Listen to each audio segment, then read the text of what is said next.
with part 2 of the Vampyr game. As I stated in the last video, even though it was 20 minutes long, that I had to stop the broadcast and the game because it still was in the process of downloading more content. It has officially downloaded all the way through, and just for those who are just tuning in, do follow me and like me on YouTube. I had to delete my gameplay for Spyro, so I'm gonna have to make a new playlist because there's a glitch or an issue going on with that game, so I had to uninstall it and reinstalling it at the moment. But anyways, welcome back to my channel. I'm Rabbit Cat. Let's get into this. And I'm also eating dinner, by the way, sorry.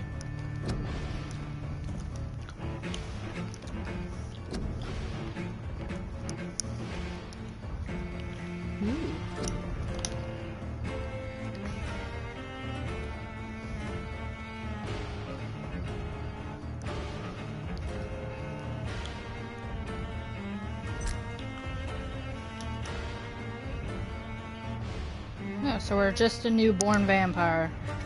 And we're gonna learn everything about being a vampire. It sounds like freaking Blood Rain almost.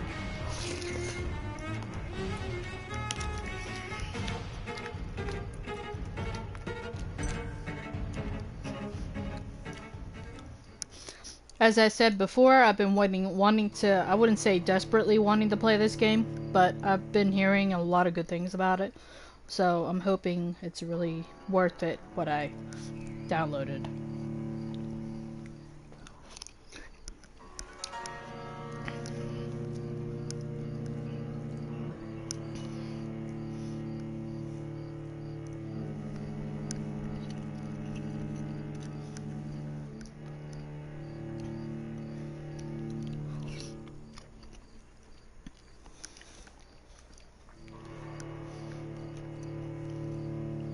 Alright, here we go.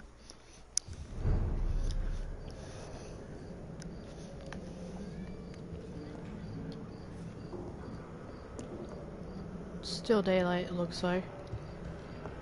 Am I wrong?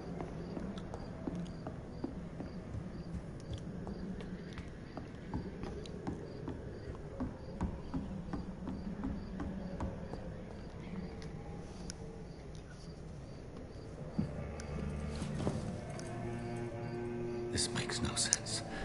None of it. No sense at all.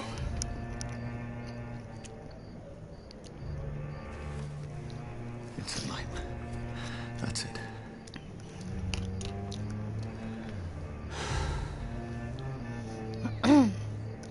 And we're back to where we left off at. Committing suicide in bed. Fucked up, if you ask me. So be it.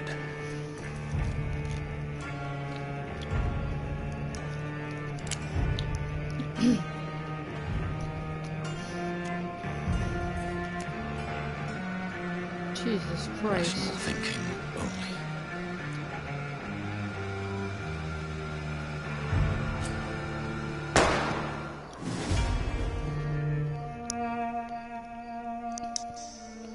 That was not rational thinking, that was committing suicide, idiot. Only you decide your own actions.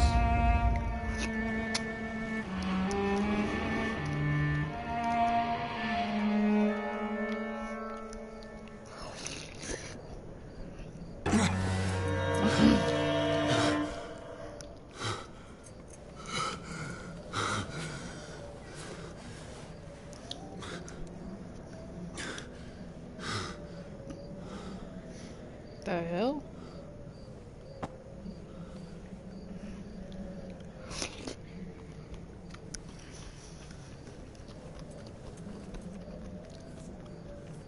This is absolute madness. I've lost touch with the real. Madness it is, as mad as the moon, who changes blood in sunlight into a glowing flesh. What the fuck? Okay, hold on a second.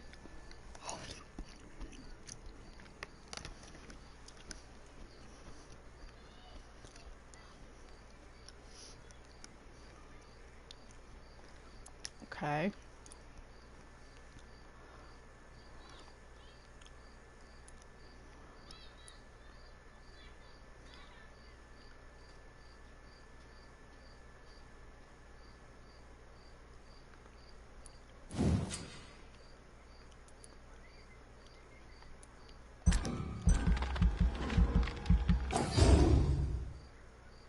Yeah.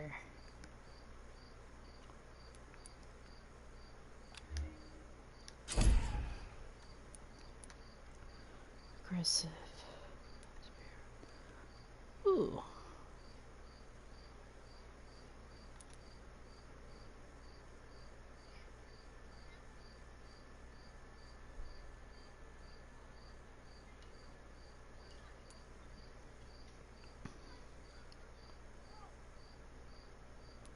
I'm gonna do the claws. Yeah. Ooh. Blood. What's this?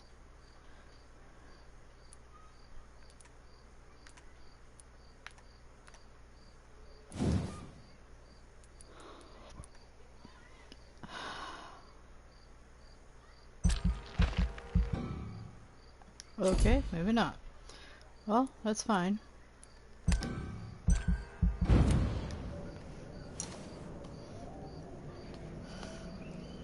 I'm gonna become a bloodlusting bitch. Hey, you're a vampire. If I could forget the nobleman Voice shit. in my head. If I'm not mad, then it must belong to the one who made me what I am. I must find him to understand what I have become. It's Dracula. That would be badass.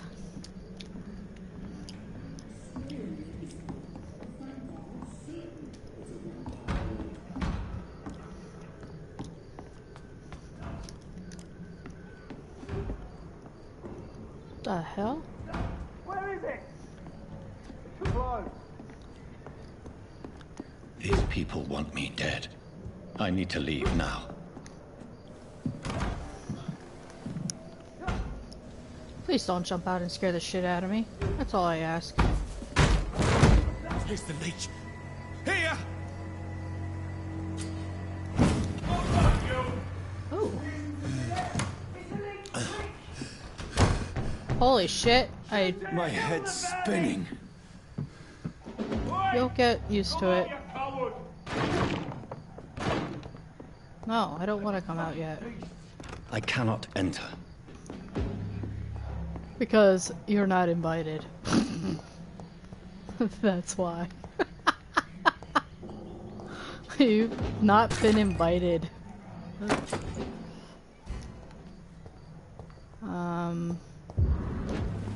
I'm still in Southwark. I must reach the West End. Oh, hell. Die, vermin! Back up with a strength. A strength I never knew I had.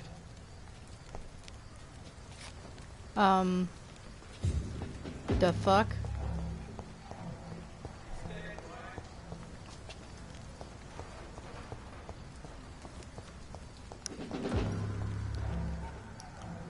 This shouldn't be possible.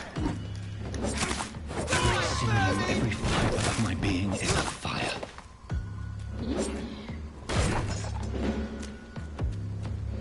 Yeah. Ow. Oh.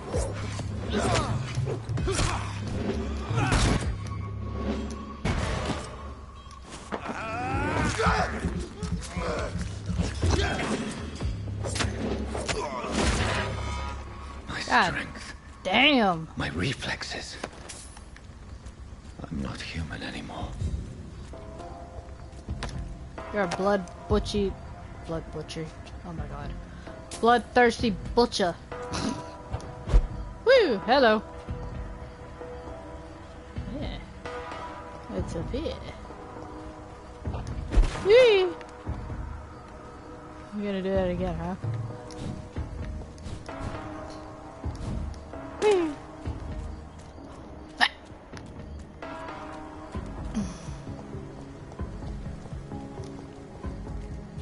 Hola, señorita.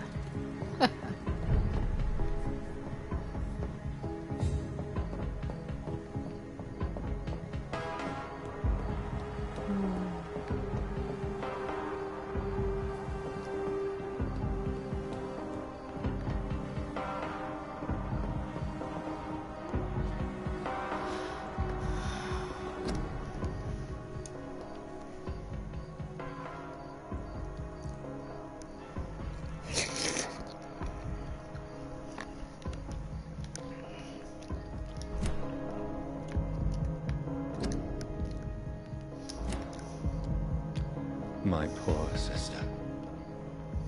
If only I had controlled my need for blood. Mary, someone will pay for what happened to you. For what happened to us.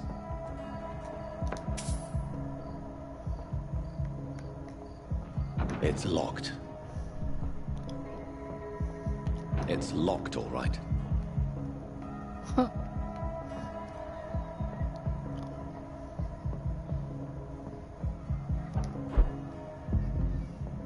The dizziness from the jump. I can now control it.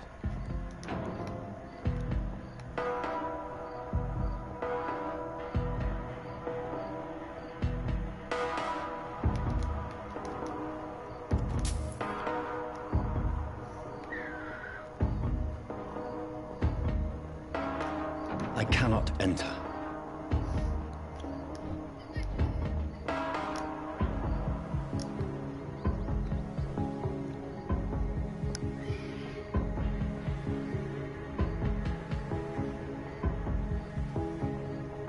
What will London have to say to me? It's locked, all right. I've so many questions unanswered.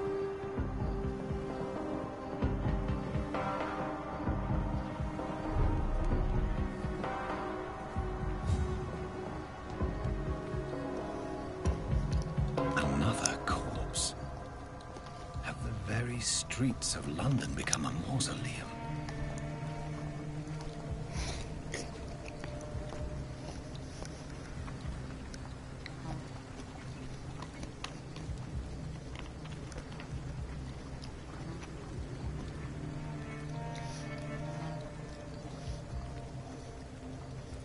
The man has been drained of all blood, but I can still smell the scent of it. I follow the scent's trail. Perhaps it will lead me to my assailant.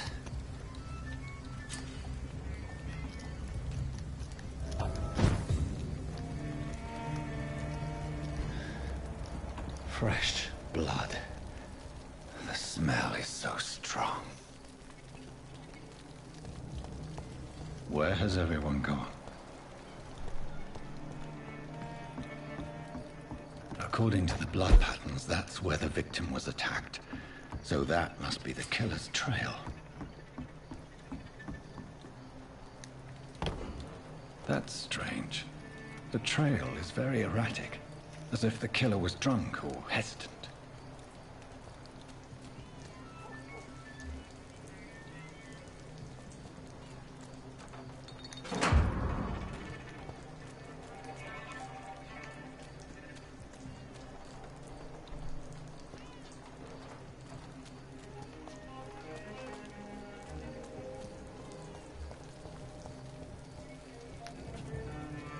At last, a little life.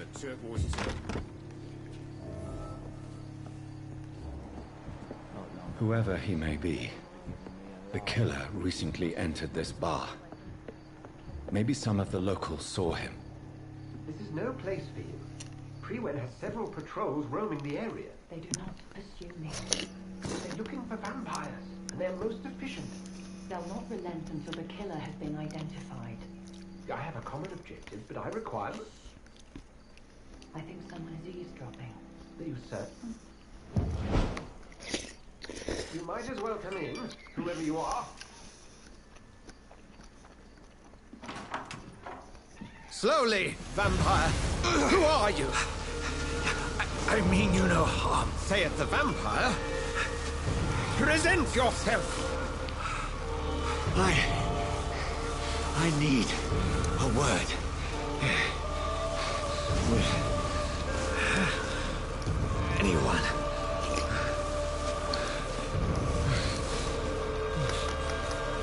Put down the damn cross, bitch. Jesus Christ. Well, that's something I can do for you.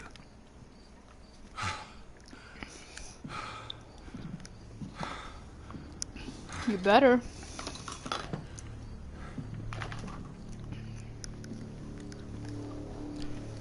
Who are you, Van Helsing?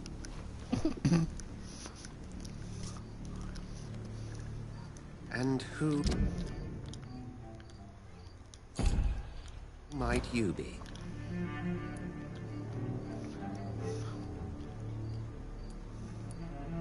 Tell me, who are you?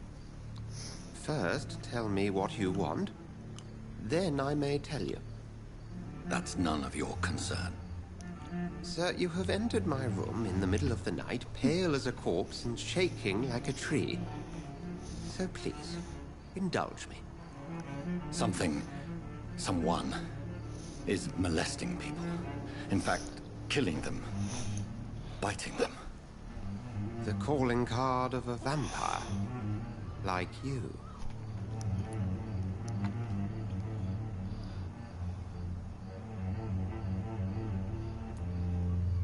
I've been hunted down in the streets and attacked. I'm a victim here, too. I believe you. Then if you are not a vampire, who or what are you?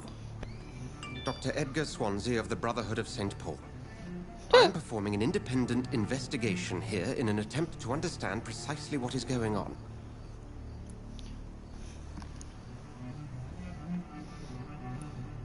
And what exactly is this Brotherhood? Sir, if the name is not familiar to you, then we shall discuss it another time.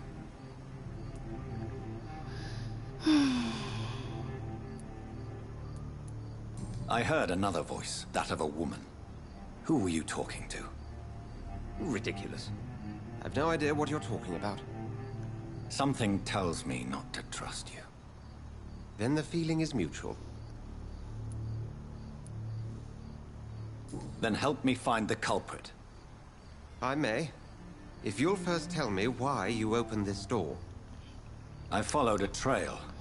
The scent of blood from a recent victim. It led me here. You thought I was your aggressor. That explains a great deal. We're both chasing the same shadow. A shadow, indeed. Yet I heard his voice in my head. There was a moment I believed I was mad. You should let me handle this affair. You've no idea what you're up against. No. I will find the monster. He is mine. How will you do any better than I? But then let me ask you this. What are your intentions if you find the killer? I will at last have the answers to my questions. Then I can only wish you good hunting. And pray we shall meet again. He was worthless. Huh. And he was talking to a woman. No matter if he wants to frickin' deny it or not. He's lying.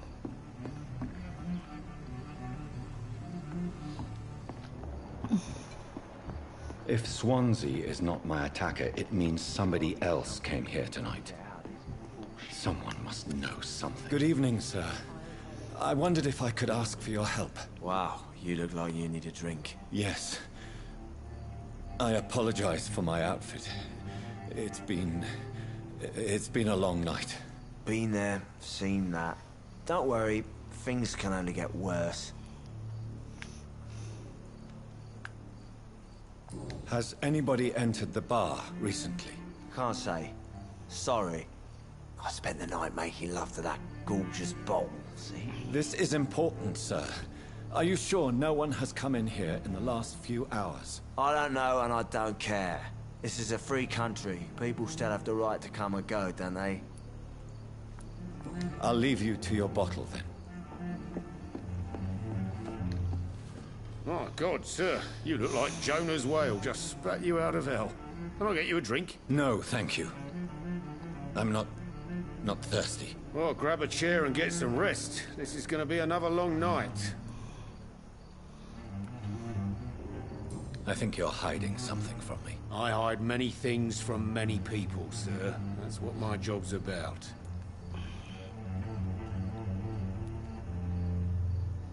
Goodbye, Mr. Watts.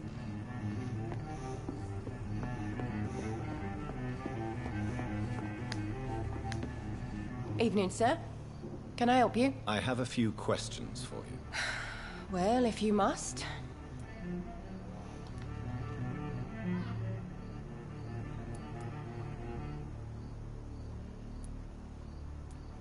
I spoke to Dr. Swansea. He's not the man I'm looking for. Now, I want the truth. The truth? What do you mean? I suspect that someone else was here tonight, and I don't think Tom wants to tell me about it. I'm just the barmaid here, okay? If Tom says you're the only visitor we had, then you're the only visitor we had. I can feel your fear, madam. Please, tell me what's going on. It's Will. William Bishop. He came in here earlier tonight and he... Well, I thought he was going to clock someone. What happened tonight? He was dead drunk, as usual. But my God, his eyes. His face. He must have caught something awful. He shouted and cried. It was terrible. Why are you so afraid? I mean, his skin. His hands. I scrubbed every glass and every chair that he touched. God, I hope it's not contagious. Tell me about this William Bishop. Will was a sailor who worked at the cannon factory before he lost that job. A nice bloke, really. He's never been violent. Until tonight. Why keep it a secret? Why not tell me about it? Tom's nothing if not loyal. After Will lost his job, he offered him one ear. They used to be good mates. But recently, well... Will started to get very aggressive. I see. Thank you for your candor. I'll be sure to talk to Tom.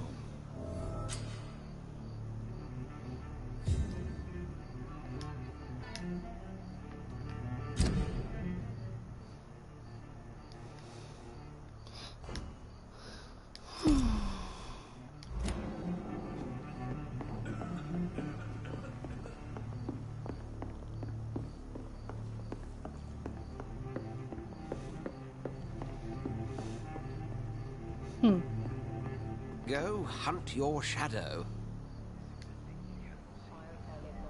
Would you be so kind as to leave the room?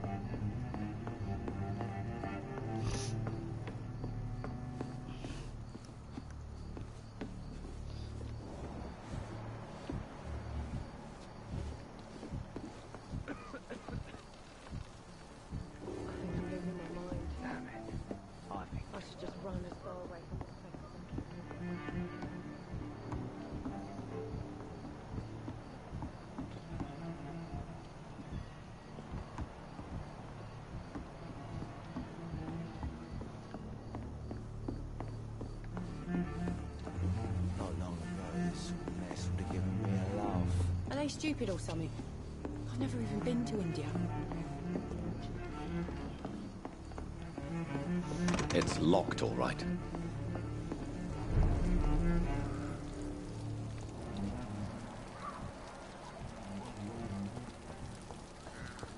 I will get to the bottom of this intrigue. What's been done to me, to this city.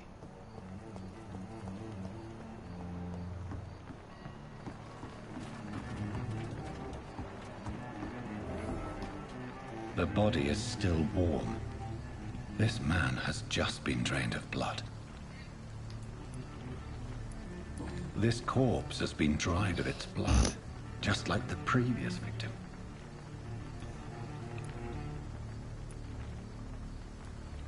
Blood and empty gin bottles. This Bishop fellow is something of a heavy drinker. This man was armed. He tried to defend himself.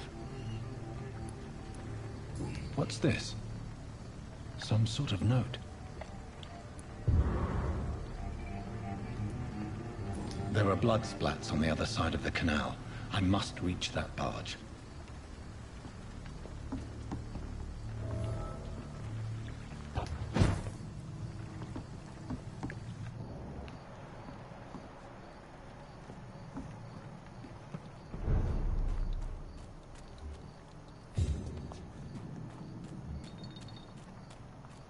Oh my god. Over there! One of them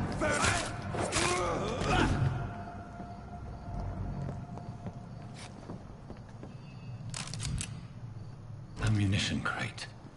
Good. I may need a lot of bullets. I feel like I'm back on the front line again.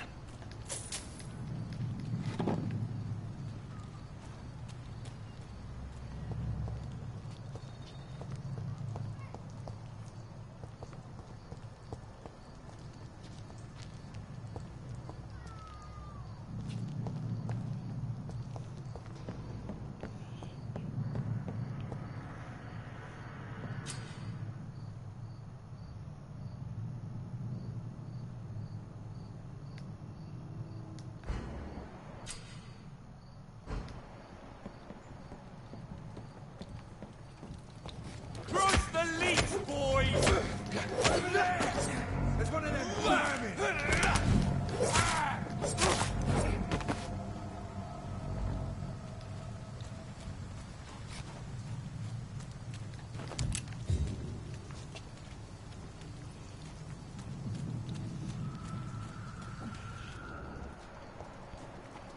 That's this nest of them cleaned out.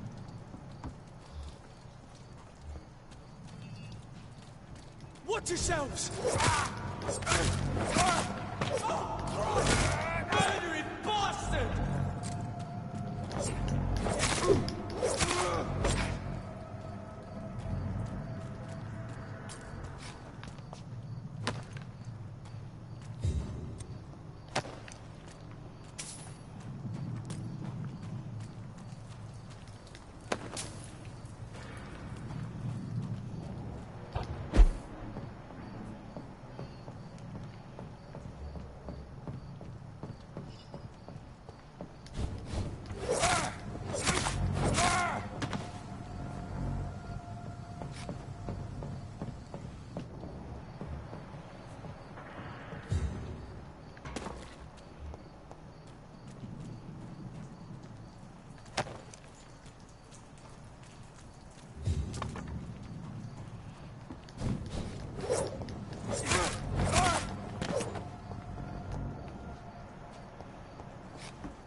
This is despicable.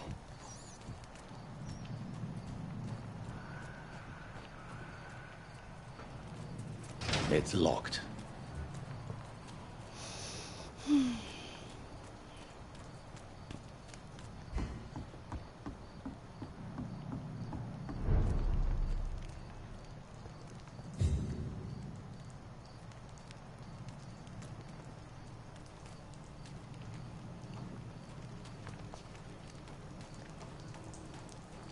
Fresh blood.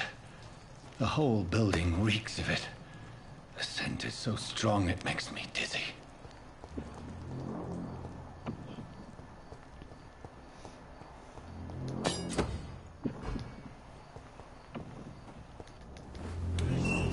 This place reeks of bloodshed. No. I had a drink outside tonight already and it did not quench my thirst. I must This have more. creature is bedeviled. I must put it down.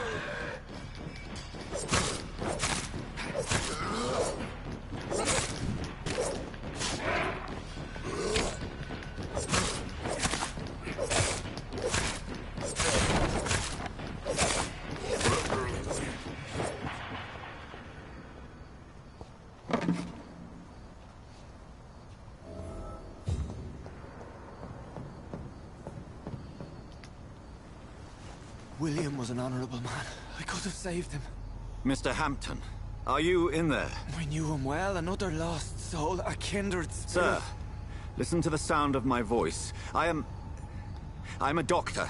You're suffering from shock. I must return to my flock. They'll stray without me.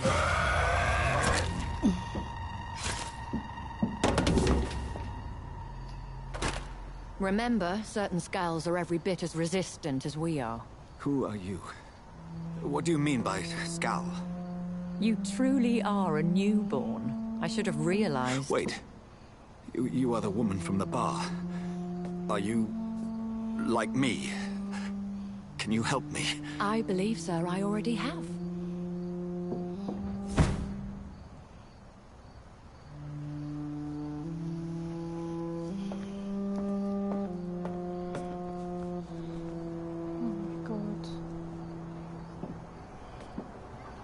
By George and the Saints, you've solved the mystery of these terrible murders. Patience, good fellows, I've come to offer help. Just give me a moment to secure my boat. We can leave this awful place. William was not the evil man they claimed. He was just taken by the thirst. He needed his drink. This man requires medical attention. We'll see he gets to the nearest hospital. No, please, I must tend to my fold. My flock needs me. There, sir. Go with the good Dr. Swansea. He's resourceful, and I'm sure he'll take good care of you. You'd best come as well. The sun is soon to rise, and you'll need a place to rest. I just need a moment. If I can learn something about what has happened to William, I'll be a step closer to understanding what happened to me.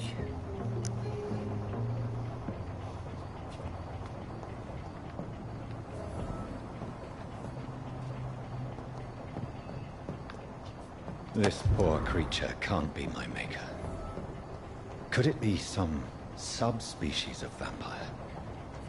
I must find a place to analyze the blood.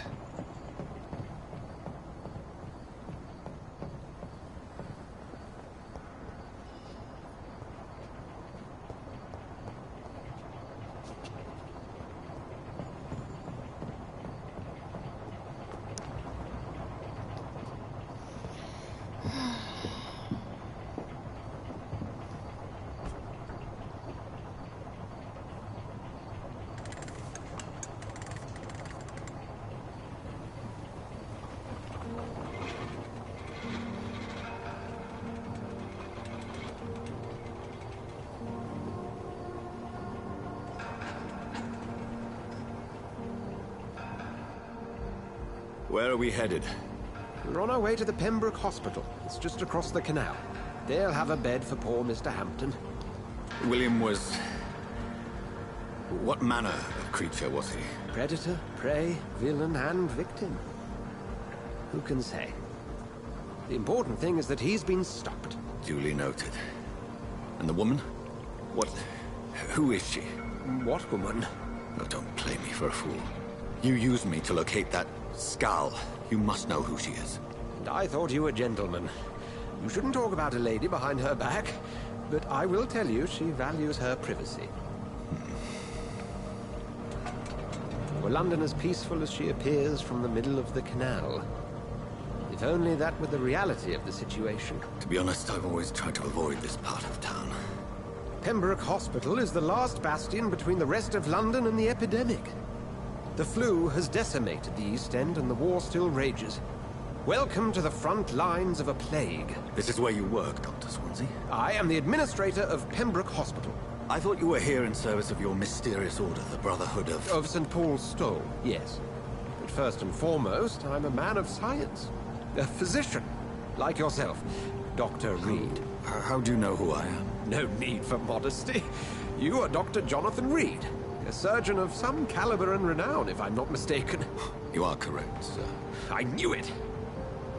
I had my suspicions. But when you took the blood sample from the corpse of poor William, I was certain. Dr. Reed. Marvelous. Have we met? I attended 3 of your seminars before the war. I have the utmost admiration for your research. And what a turn of fate. England's most esteemed blood specialist returns to London a vampire. word again. From a so-called man of science. I understand. Traditionally, the role of science is to refute myth, but when myth walks among us, the Brotherhood of St. Paul has dedicated its purpose to their study. There's so much for you to learn. Of that, you are right. Well, then let me be blunt. Join my staff at Pembroke Hospital. As a physician. I suspect you'll not find a better post of employment to contemplate your predicament. This is sudden. I was returning home to see my sickly mother. But alas, that was before contracting this affliction. Dr. Reed, take a moment to consider. The post would be for the night shift, providing a good explanation for your absence during daylight hours. You'll be adequately reimbursed, and have a place to hide. I even had the forethought to bring some clean clothes. So, what do you say? It seems I have little choice, but yours is a generous offer, so I thank you. Brilliant! Oh, Jonathan, this is one for the book, and the beginning of a beautiful friendship.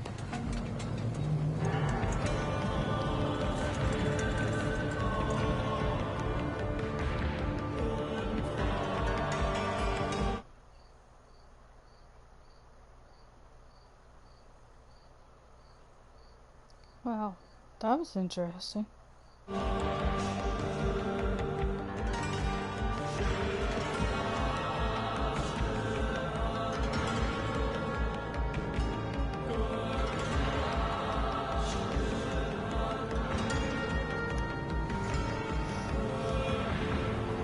Dr. Swansea, thank goodness. I was beginning to be concerned.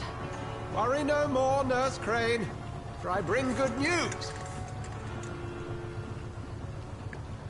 Oh, Doctor, what a night. We lost 2 more patients. Nurse Scow said she couldn't take it anymore and resigned. Yes, well, I'll make a new rota in the morning. In the meantime, find a good bed for Mr. Hampton. Be sure to pay attention to his needs. Of course, Doctor. Oh, and Dorothy? Yes, Doctor? Dr. Reed here has just returned from the front. He served King Country and will be joining us here at Pembroke. We're very lucky to have gained a surgeon of his talent, and one so experienced in blood transfusions. That is good news indeed, Doctor. Oh, yes.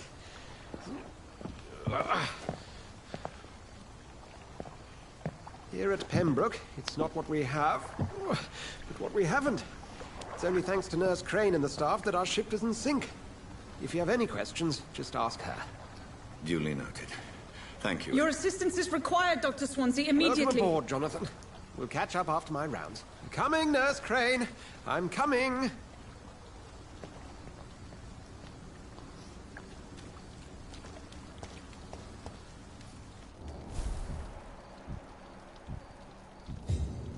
We'll have a word in my office later, Jonathan.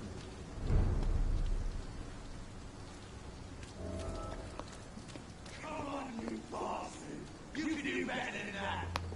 Nah! It's my turn! The hell?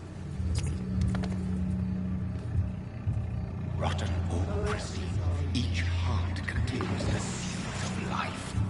Drink at this river, try it all.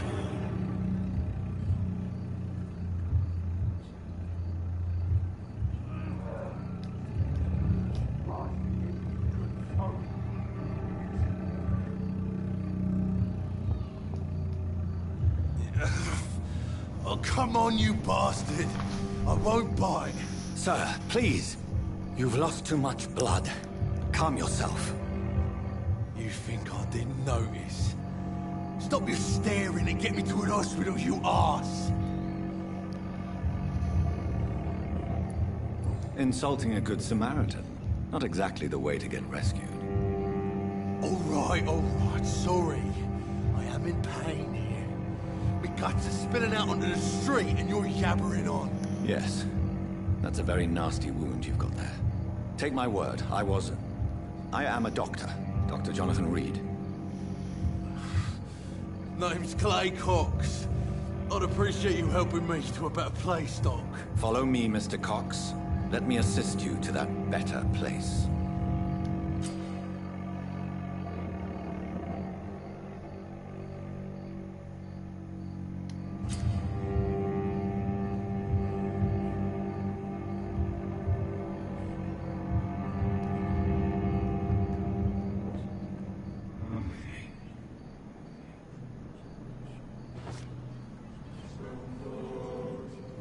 Bring this fading light into the shadows. Dance with him the dance of life and death.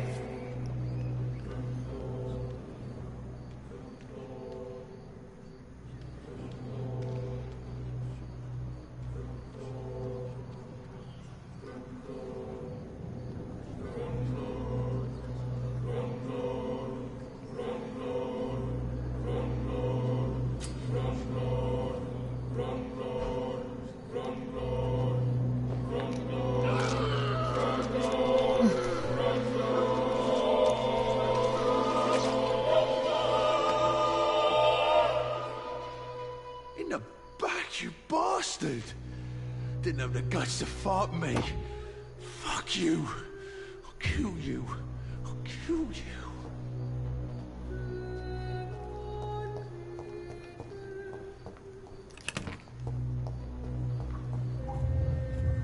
To taste a life, to embrace its most intimate secrets.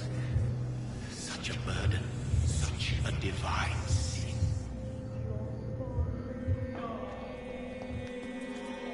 It's locked, all right.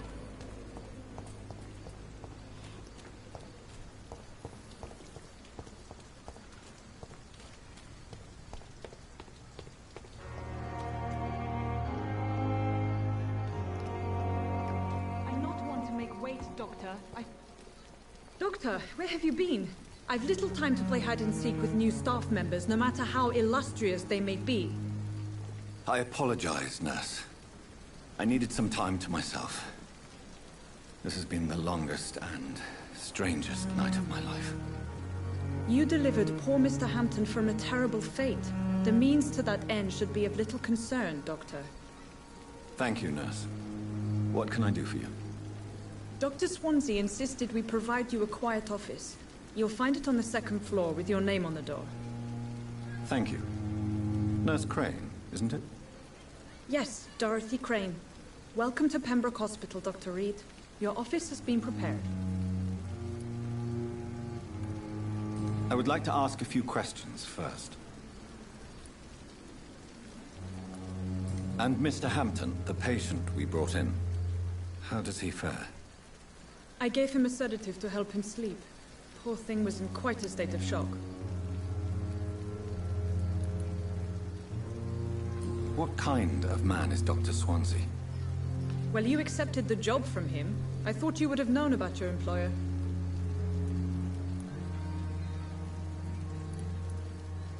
Apologies, I've only just met him the once. This is sudden. I've only just returned to England.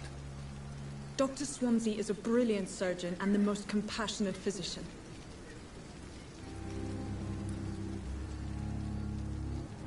It's right to assume Dr. Swansea knows far more about me than I do about him. You'll get to know him soon enough, and better than me. The administrator has better things to do than mix with us.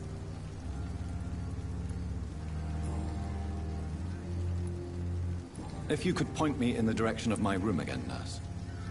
Second floor of the hospital, left after the stairs. It's the last vacant office at the end of the corridor. Thank you, Nurse Crane. Left of the stairs, the last of the corridor. Okie dokie, Smokey. Dr. Swansea is right. This place seems perfect to conduct my search.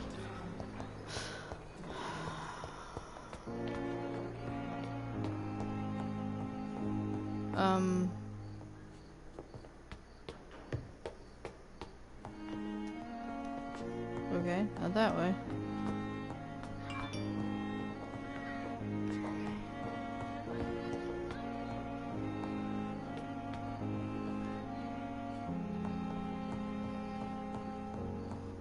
At the stairs, the last of the corridor.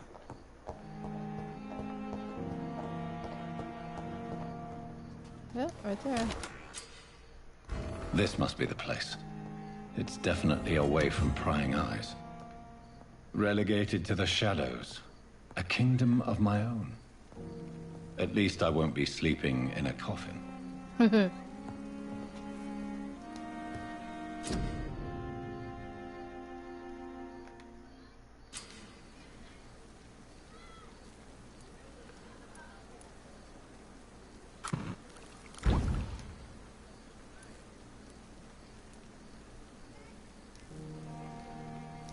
William Bishop's blood is much more unstable than human blood and shows extensive mutation.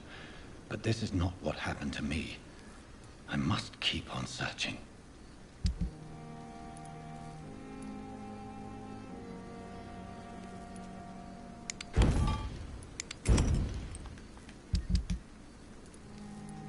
The sun is about to rise. I can feel it. The flower's dying. It needs water.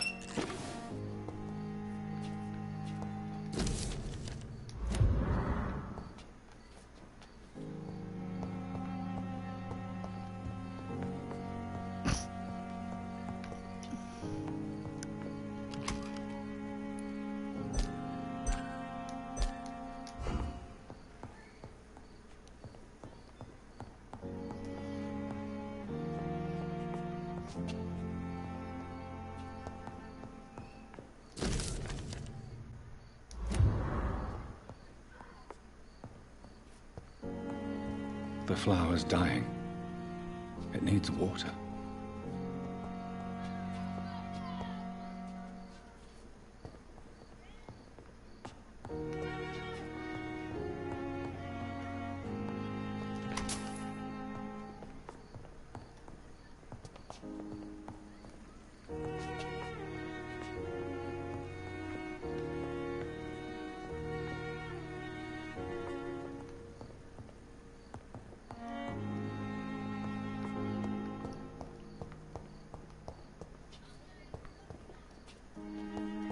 The flower's dying.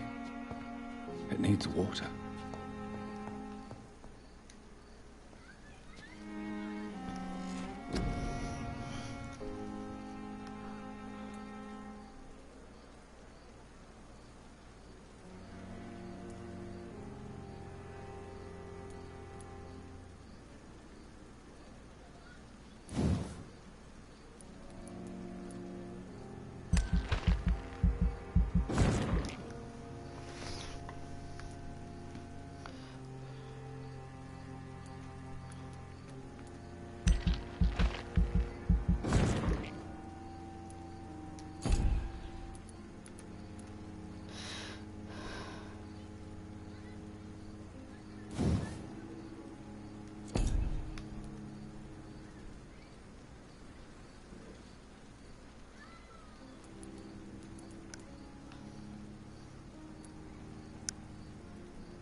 If I'm to stay here until my research is complete, I'd better learn to hide my true nature from the mortals.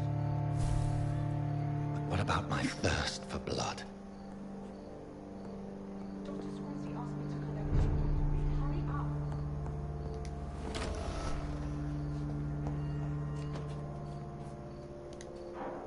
Yes, Nurse Crane? How can I help you? I'm so sorry. I know Dr. Swansea wanted you to rest, but we have somewhat of a crisis. A crisis, you say? Our supply of antiseptics is nearly depleted. I was hoping there was another box up here, but...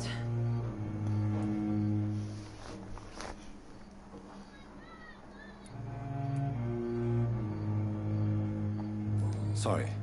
There's nothing here. Some of the patients won't last the night without them. Honestly, sir, I'm beside myself. I may have a solution. In France, during the war, drugs shortage was a daily problem, and we had to use our wits to overcome the shortages. However do you mean? If combined correctly, certain household chemical products can be used in a pinch instead. Now, where's the hospital storeroom? The storeroom? Fat chance. This is the Pembroke, and space is luxury we don't have. Everything used to be stored in the old morgue. Perhaps I should look there first. Where is this morgue? It's the large building behind the hospital. You'll need to go in the back door because it's been sealed off for sanitary reasons. Take this key. It opens a small back entrance at the end of a narrow street. The abandoned morgue behind the hospital. A small door at the end of a narrow street. On my way then. Thank you, nurse.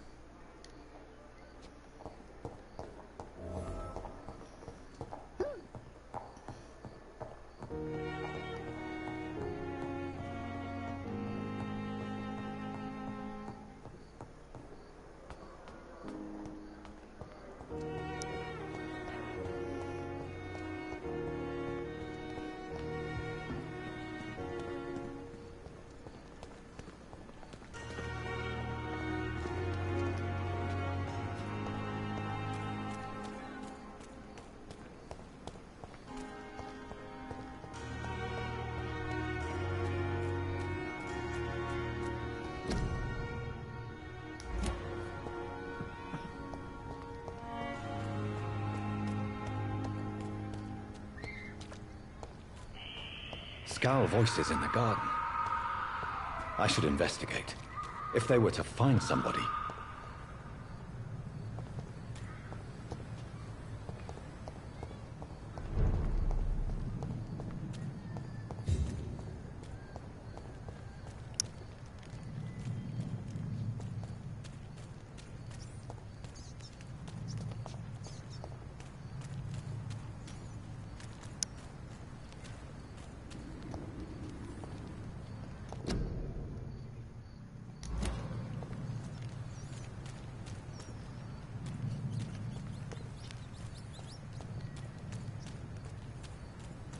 Get them weapons ready! We found one!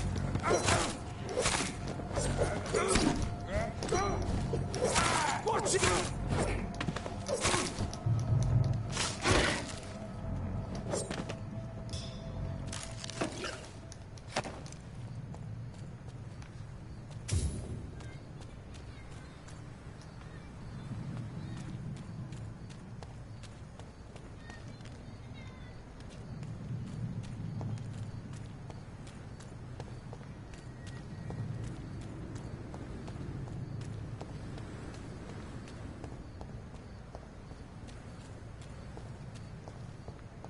Don't come closer, sir.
Sorry, y'all, that I'm quiet.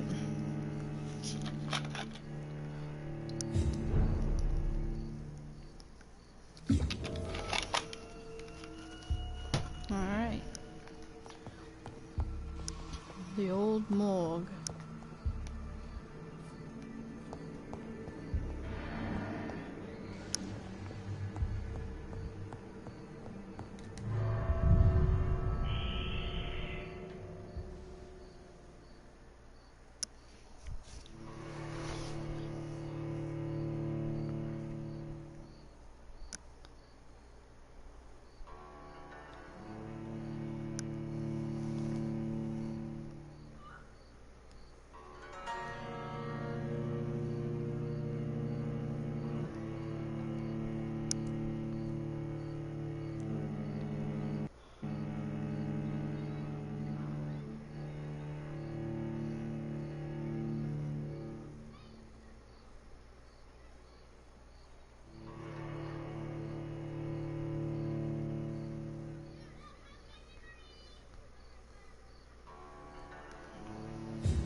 Excuse me.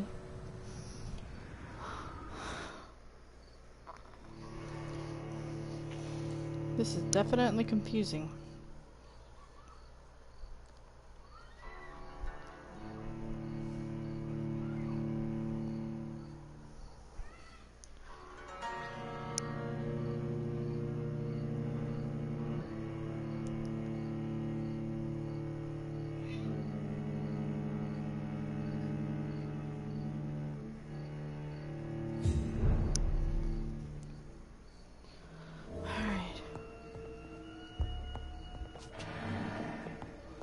What the hell is that?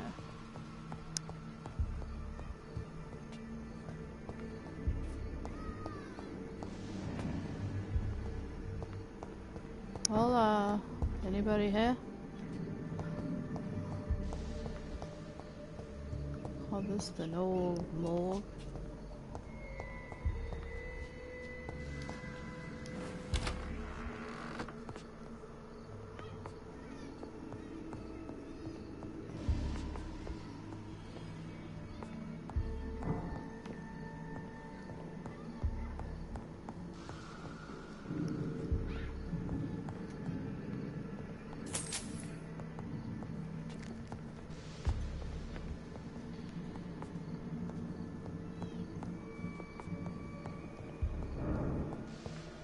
I cannot enter.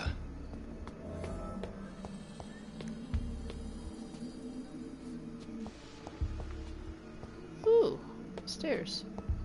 How far can I go? Oh.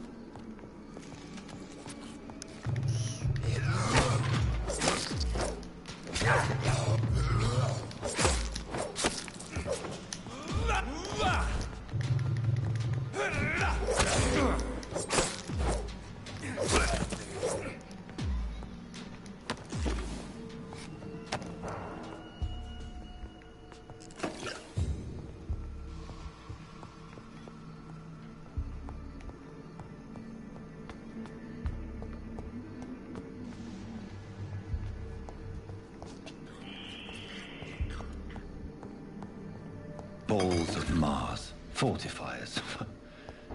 As popular as they are ineffective. But they do contain iron tartrate, and that might prove itself useful.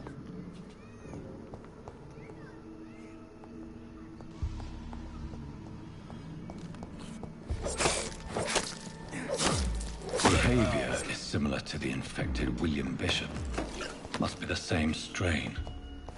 This sickness moves faster than influenza.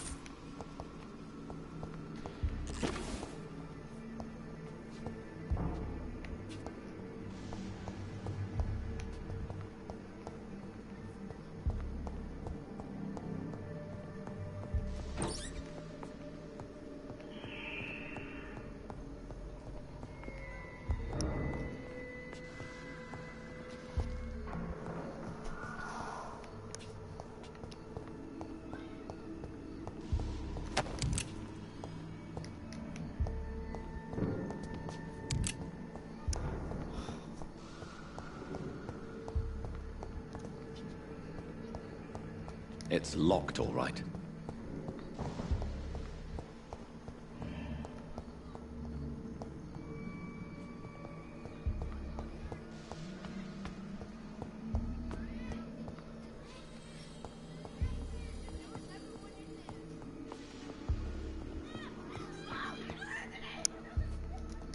I cannot enter.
Alright, y'all, let's take a bit of a break. I'll be right back, y'all.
Alright, I'm back.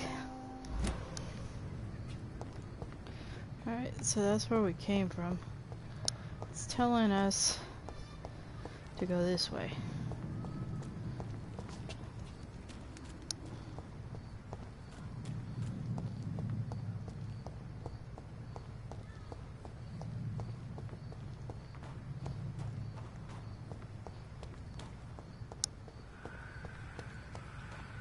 What's this? Ugh.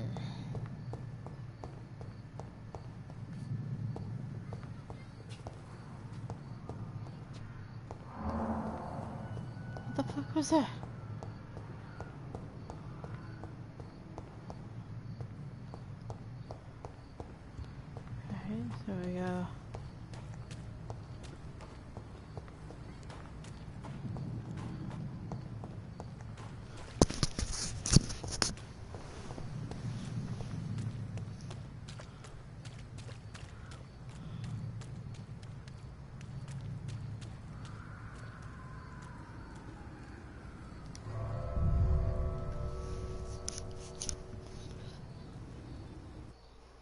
Wait, I think this is where we came in at.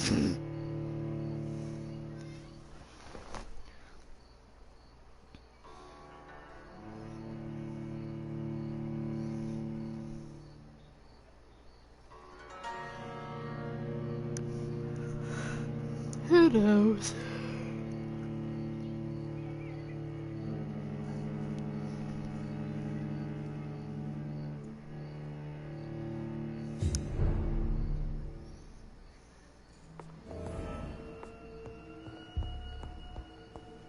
Yeah, this is where we came in at.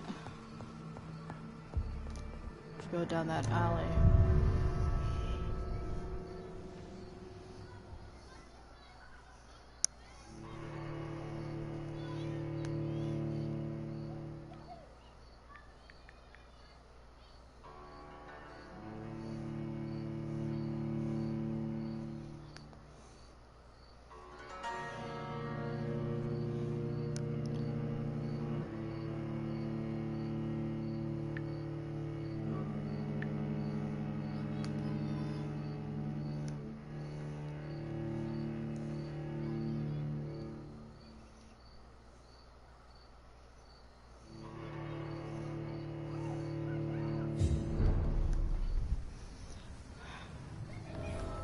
So we're gonna go down this way. Oh, what's this?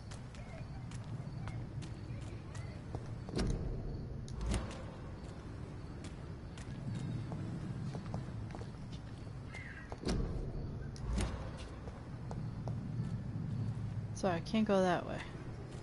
Son of a nutcracker.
Not now. Please come back later.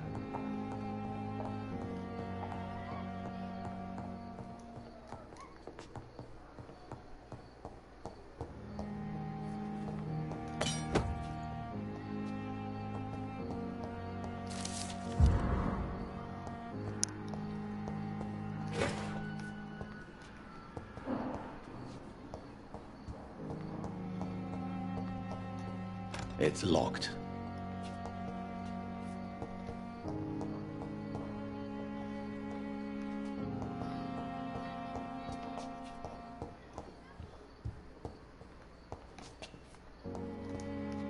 It's locked, all right.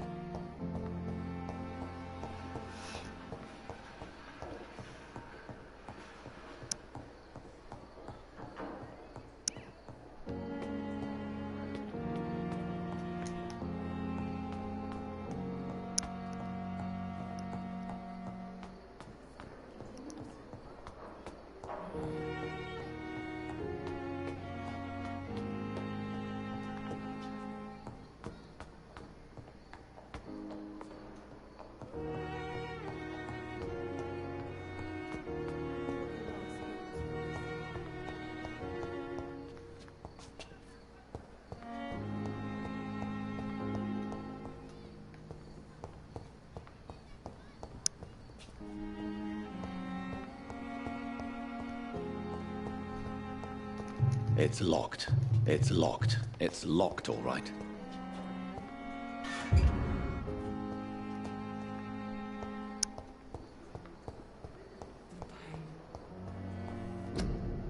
Here again.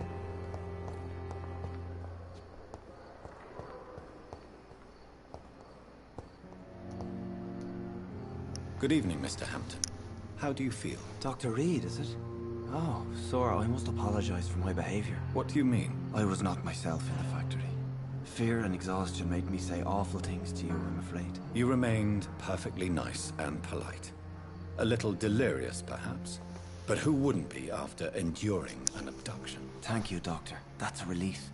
Now all I need to do is rest and return to my flock.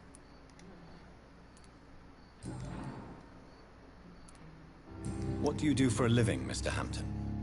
I can't help but notice the cross around your neck. I manage a night asylum for the poor and homeless of the docks. And I try to guide the lost and hesitant on the right path to our Lord. Are you a priest, Mr. Hampton? A deacon, maybe? Not at all, Doctor. I'm just a man of faith willing to preach the good word. Why didn't you use your cross against William Bishop? To repel him somehow? That's a very strange question, Doctor. A cross is no magical token, if that's what you were trying to say. Not mine, anyway.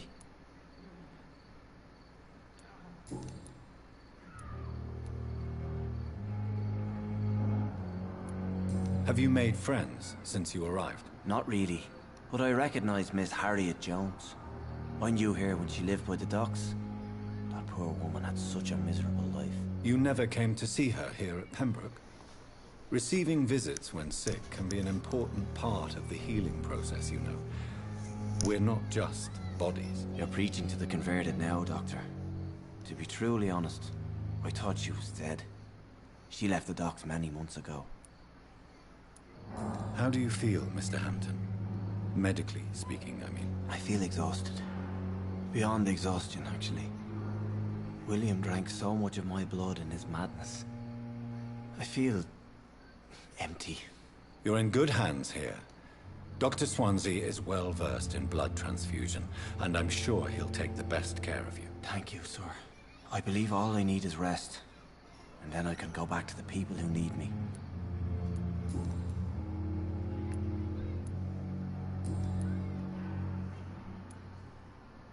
How did you end up in William Bishop's den? I had received alarming news about his recent behavior. I went to his place, and he refused to let me go. Why did he abduct you? William was an alcoholic. His addiction suddenly changed to blood. I don't know why. Just like a patient I met here. This Miss Hawcroft.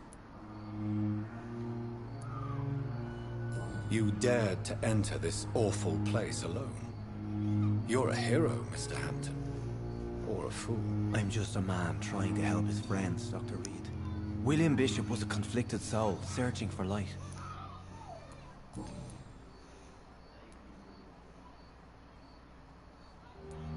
What is the general situation in the East End docks? The situation has always been tough, with a lot of tensions between the gangs and the dockers' trade union. The wet boot boys are very nervous since they lost their leader. Who leads the gang now? Since Clay Cox went missing, it's his wife Edwina who runs the show, with the assistance of her minion, Booth Digby. Has the gang been threatening you? Ah, no. I've had this nickname for so long, you know, the sad saint of the East End. No one dares to bug a saint, not even criminals. Do you know Tom Watts, the bartender from the Turtle? I met him before I found you in the canning factory. Tom? Yes, of course. Always the helping hand, good old Tom. Without men like him, corruption and despair would have wiped out the East End long ago. People are still in despair. How could it be otherwise? The authorities have left us all to rot in this contagious nightmare. No drugs, no advice, nothing. It's a damn shame. Who should I avoid in this part of town, then? Any particularly evil figures? Not really. Most men and women are just doing their best. And it's not my habit to speak ill of people I know, Doctor.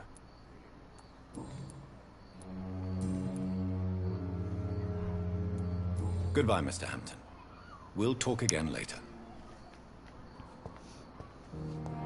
I cannot enter.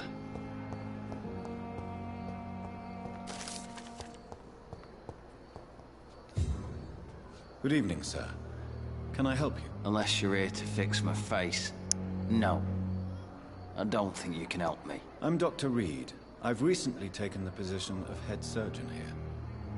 War injuries, am I right? You guessed right, Doctor. German shell took my pretty little mug right off. But they still call me Thomas Elwood.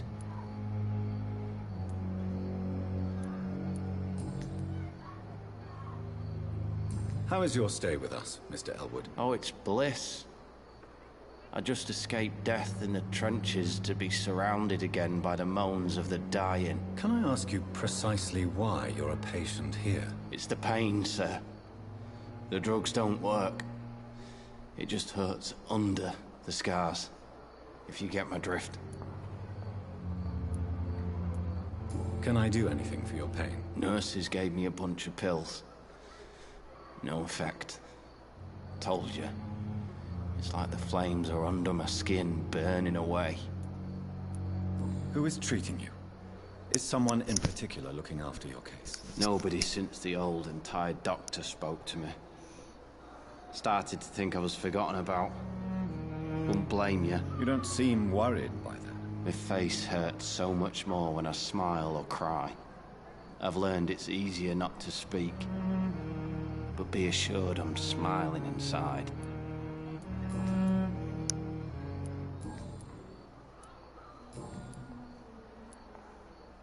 Where were you stationed, sir? Did you serve for long? I really don't want to talk about all this shit. No offense. I was pushing too much. I served in France myself. I just wanted to know what happened to you. You were an officer, weren't you? Then I doubt we fought the same war, sir. No offense.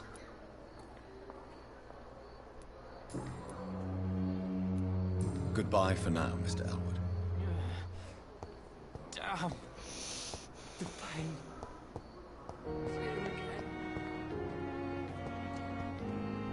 Yes, Doctor? Exactly how bad is the supply situation here at Pembroke? It really depends. Dr. Swansea deftly works his society contacts for monies, but with the quarantine, well, we're in God's hands. Why then do you always work the nights? Don't you ever sleep? At the Pembroke, we're always hands on deck. Your dedication to the Pembroke does you credit, Nurse Crane, but when do you sleep? We staff get our sleep when we can, Doctor. Nursing is a vocation, not the labor of a journeyman. Lack of sleep and the medical profession always ends in disaster. I've witnessed many a colleague succumb to stimulants to fight exhaustion. Drugs were as deadly as bullets in the trenches. London's trenches start here at Pembroke Hospital.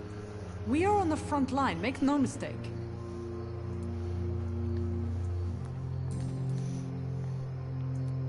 That's all for now, Nurse Crane, thank you.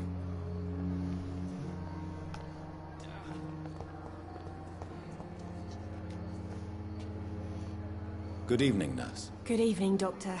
I don't think we've been introduced yet. My name is Pippa Hawkins. And I'm Dr. Jonathan Reed. Dr. Swansea has recently offered me a position in this hospital. Well, it's a euphemism that your help will be appreciated, Doctor.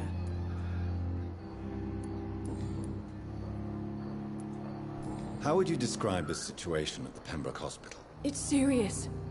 The flu is wreaking havoc amongst the staff and patients. We are running out of everything.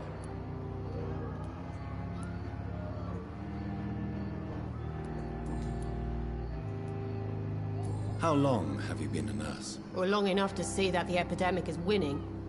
And no matter how qualified you are, don't tell me you'll change that. You'd be surprised what dedication can achieve, Nurse Hawkins. In medicine, sometimes we're just a test result away from a miracle. Sorry, Doctor. I don't want to sound bitter, but I'm just too tired to give a pep talk like Nurse Brannigan. How is the Pembroke staff coping with the epidemic? Well, not well.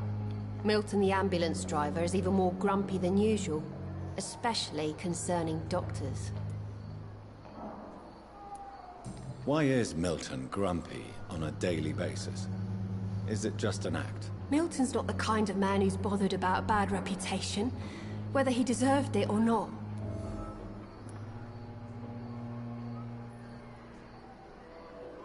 Why does Milton dislike doctors? I don't know. Just ask him. But be warned, Milton is not the chatty type.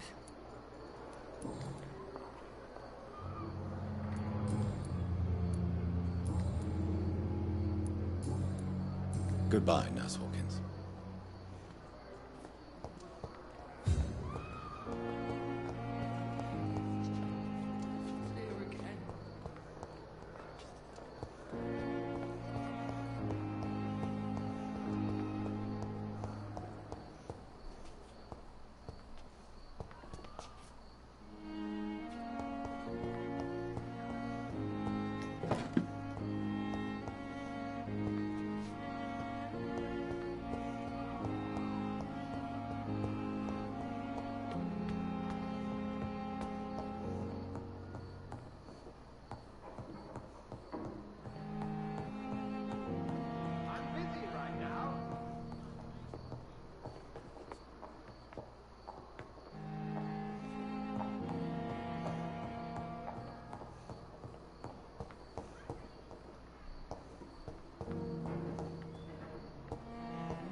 It's locked, all right.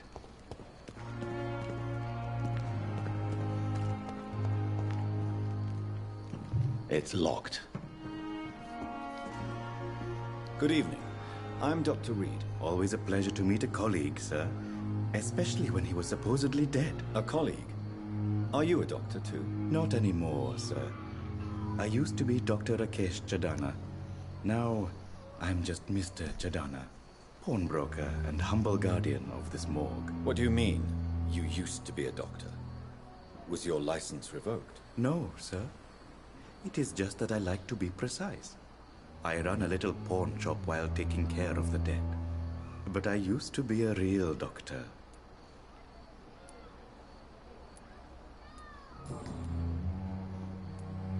Are you afraid or uneasy being surrounded by so many corpses? Why should I? These bodies are empty vessels. Flesh left to decay. Poof. No soul anymore. All gone. An interesting point of view. And quite an exotic one, too. Most people fear, or at least have a respect, for dead flesh. Sir, as a medic during the war, I learned to face my death and the death of others. It's the pain we have to tame, not death itself. How did you get this job? After I left the army, I worked as an undertaker down by the docks. A dangerous place with many an unpleasant business there. Milton Hooks helped me get a job here. Do you work here alone? Yes, very easy work, sir. All I have to do is watch a few bodies. The situation was very different when the main morgue was still open. Why do you have to watch these bodies? Because these poor fellows have no names. We keep them in case someone comes looking for the missing. Sadly, very rarely happens. Why close the hospital's main morgue? It was for sanitary reasons after the beginning of the epidemic. Cadavers had to be moved to the nearest mass grave. Have we met before? I don't think so, sir.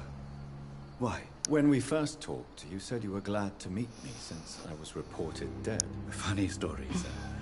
Your sister came here a few nights ago. You were missing, and she was looking for your body. She must be very relieved now.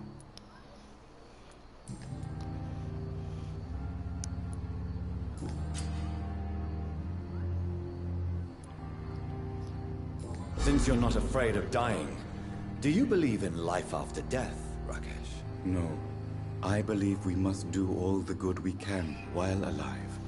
For our time is short, and the obstacles are endless. Do you think you would enjoy immortality as a concept? I don't think so. Don't mistake me. I love life, and I'd like to live a long life. But everything has to decay, sir. Even goodwill.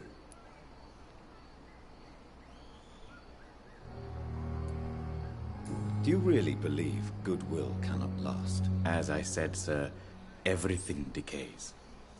If I was to never die, goodness, I would be bored or worse. And I like to be helpful, sir. Quite depressing, wouldn't you say? Yes, but the good news is, we'll all die before losing our humanity, sir. So you're ready to die? No, I am not. I don't fear death, for I won't see it.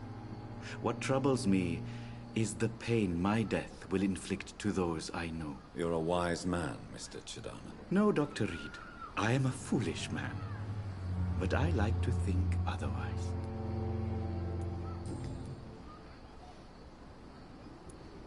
A pawnbroker? I expect you get all types of people here. Yes, sir. All kind of people. For I sell all kind of goods. Who comes here to trade with you? It's very unhygienic, even unsafe. Diseases can spread. For the customers, for the hospital. I'm very cautious, sir. I've been a doctor, remember? And all my clients are good people. In fact, I think I only know good people. What kind of goods? With the quarantine, it's not always easy to buy things. So I trade, I exchange. Some people sell, some others buy. I like to help.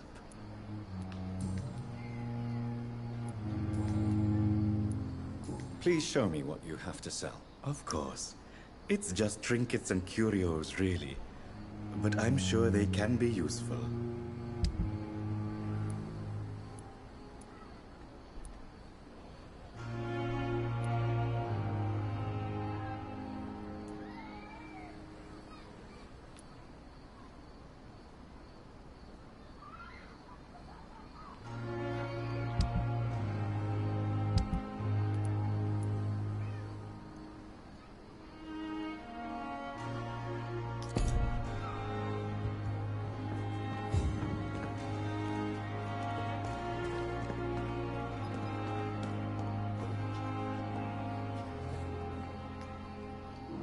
Good evening, Doctor. I believe we're going to be working together. Dr. Reed. Dr. Swansea informed us of your arrival, but I could not dare to believe we'd have such good fortune. Such an honor, sir. Thank you. And you are? I am Thoreau Strickland, Dr. Thoreau Strickland. I'm a great admirer of your work, Dr. Reed. Please, could you tell me something about yourself? I'm a great admirer of your work concerning blood transfusion, Dr. Reed. I run my own experiments. I'm convinced it's the future. What made you choose to be a doctor? I'm not ashamed to admit you and your work have inspired me.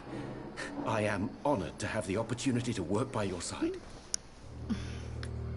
It's always a pleasure to share scientific and medical knowledge with someone eager to learn. I'll be glad to help you if I can. This epidemic may be the century's most terrible disaster, but I'm convinced that we, as doctors, are the only ones able to defeat it. I based my technique on my mentor's research. He helped me perfect my method. What is yours? I'd rather not talk about it. For now, it's just theories and first approach. My process is purely experimental and unsuccessful. As long as you're cautious and methodical, you may remain empty-handed, but you won't fail. You're not the first one to warn me, but I am convinced knowledge is the main weapon against the ravages of this epidemic. What can you tell me about the Pembroke? Well, it has always been an honor to work with Dr. Swansea. But with your arrival, I can't think of a better opportunity to learn about blood transfusion. You seem quite optimistic. It's a rare and precious attitude in these difficult times. I'm convinced that this epidemic is a test of endurance and dedication for us men of science. Questions remain about our capacity to resolve the situation. True. Last summer, during the first wave of the epidemic, I used to joke with Milton about the extra work. We're not smiling now. Do you need help with anything in particular? Well, yes, maybe. I'm waiting for a batch of products I ordered for my personal research, yet my supplier seems to have vanished. Do you want me to play the errand boy for you? Oh no, Dr. Reed. But if you went personally to his shop, what with your reputation and all, he wouldn't dare to refuse the products I need. I see. Well, give me the address, for I may pass by if I have time.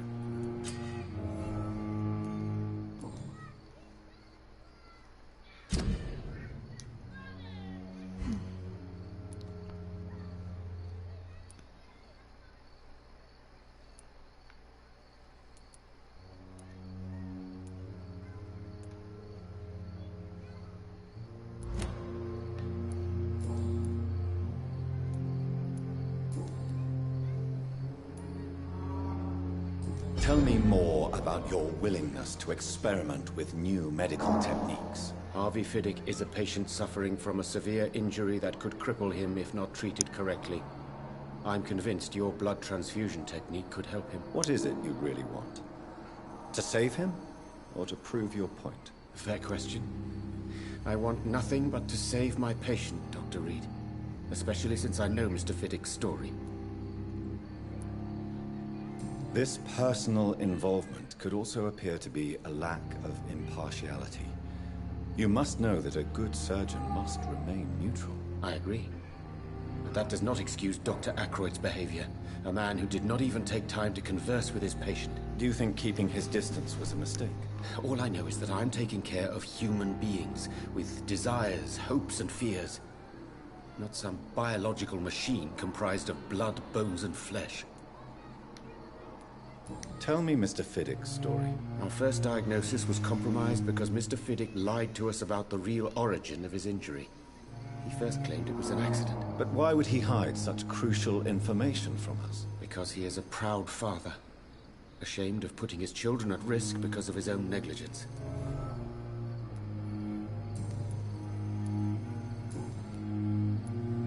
Goodbye, Dr. Strickland.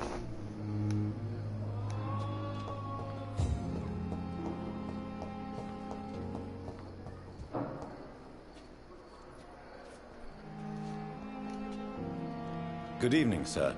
I'm Dr. Reed. I believe we're going to be colleagues. Reed? Yes, I've been informed about your arrival. I'm Waverly Ackroyd. Welcome aboard, I suppose. Does my arrival inconvenience you in some way, Dr. Ackroyd? Let us just say that I don't particularly share Dr. Swansea's enthusiasm for hiring you. What we need here are reliable professionals, not overrated dabblers. If you have a problem with me, Dr. Ackroyd, please feel free to tell me. Dr. Swansea has imposed your presence on this hospital without asking anyone's advice. The benefit of his position. But I don't agree with it. I know we've never met before, but I believe this hospital could use all the help it can get. You will agree with that, I'm sure. Oh, but I have heard about you, Dr. Reed. Of course, you can't say the same about me, since I have not wasted my time courting the press. There is no need for such animosity between us. Don't you think the epidemic is already enough to deal with? That is one point we could agree on. And that is precisely why I want to be sure that you will be of help to this hospital, instead of a burden. Since your tenure in this hospital is longer than mine, perhaps you can tell me more about this place. Let's just say I'm tired of the carelessness around me. I have always respected the skills of Dr. Swansea, but over time his enthusiasm has become displaced. Carelessness? Exactly what are you talking about? We're here to save lives.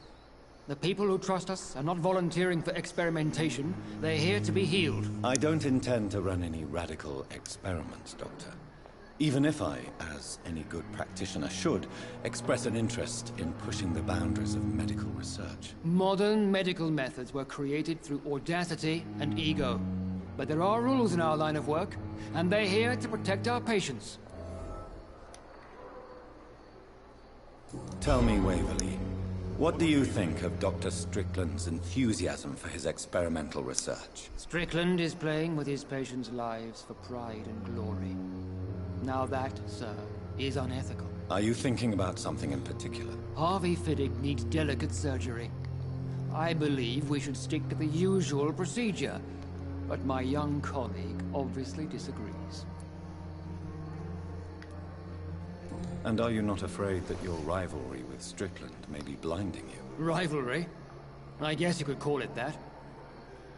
But I will never be childish enough to let my personal feelings affect my judgment.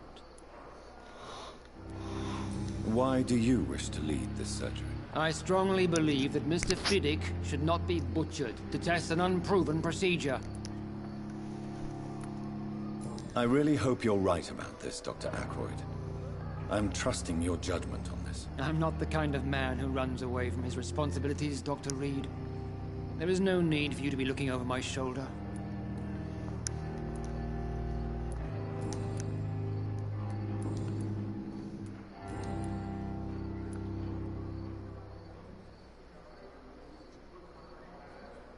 I don't know what you've heard about me, but I have already proved my value as a practitioner. I don't question your skills, Dr. Reed, but your motive. Is it money, fame, or are you truly dedicated? And what exactly is that supposed to mean? I served in the war just like you. But unlike you, I did not use the wounded to play the modern sorcerer. Be careful what you insinuate, Dr. Ackroyd. I only want you to admit you used those men to improve your theories. This is ridiculous. My blood transfusion technique saved many lives, and you know it. You see? That is exactly what I hate about people like you. You avoid this kind of accusation instead of facing reality. It seems you have bad memories of your military service. I refuse to see this industrial slaughter as scientific progress. War only reveals the worst in men. We can at least agree on something, Dr. Ackroyd.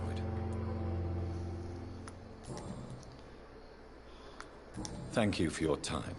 We'll talk later. I wonder why the cosmics came here in the first place.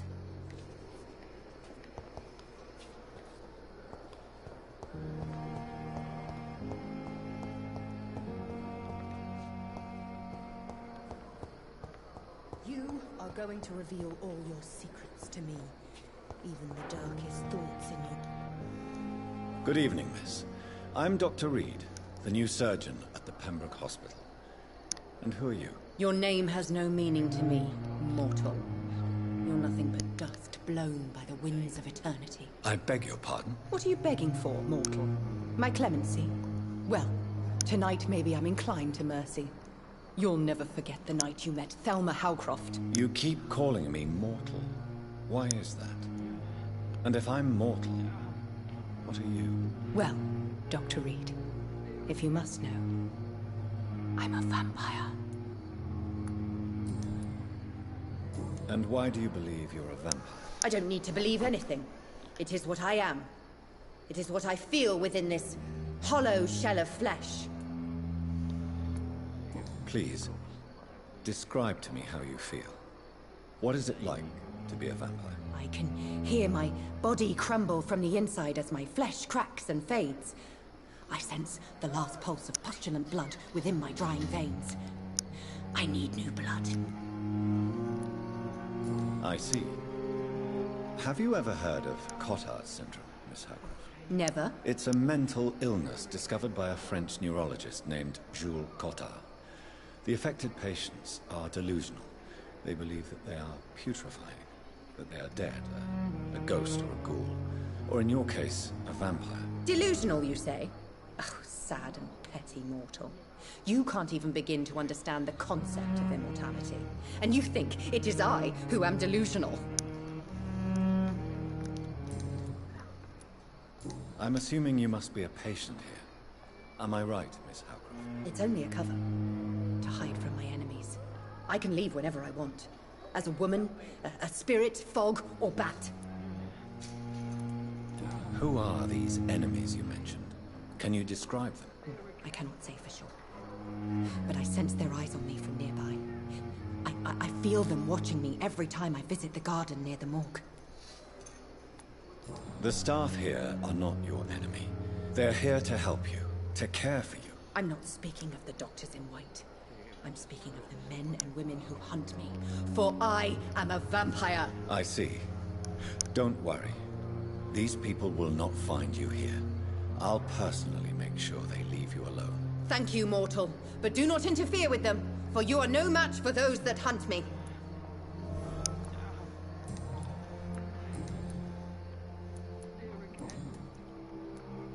Who are you really, Miss Howcroft? I mean, apart from being a vampire. Is that not enough for you, puny mortal? What do you require? Hmm? Proof of my powers? I'm curious to know who you were before becoming a vampire. It was such a long time ago, I don't remember.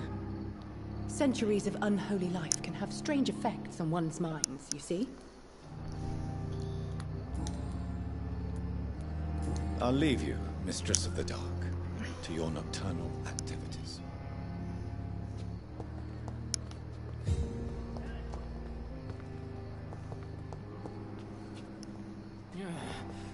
I wonder what your last thoughts would be, sir. The pain. It's here again.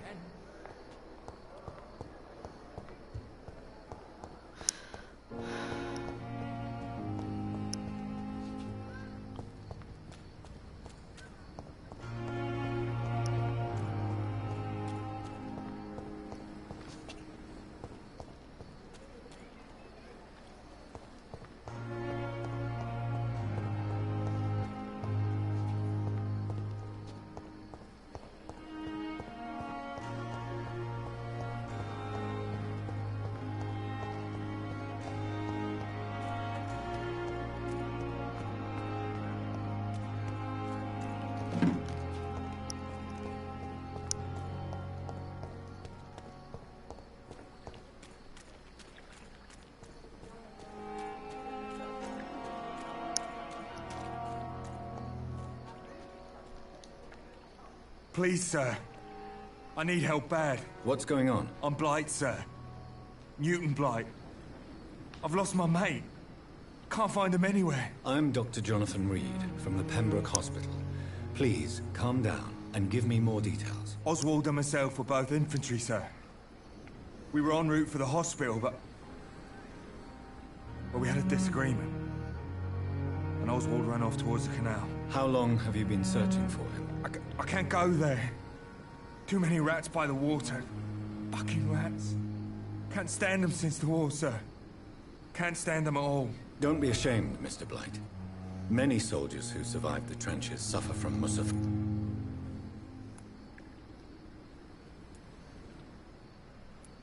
Where was your friend the last time you saw him? He went down by the canal.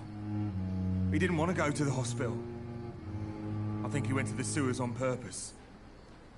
So I couldn't go after him. I have all the information I need for now. If I find anything out about your friend, I'll let you know as soon as I can. Thank you, Dr. Reed.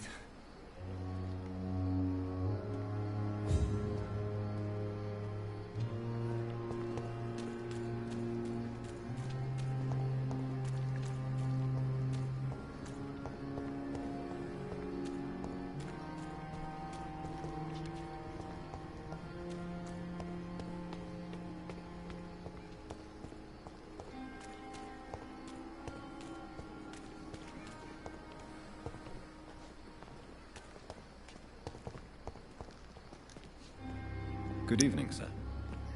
So it is true. The famous Dr. Reed has joined us. I can't think of any better news during these terrible times. Do we know each other? Actually, yes. We met once before, at the Rockefeller University in New York. Dr. Tippett, yes, I remember.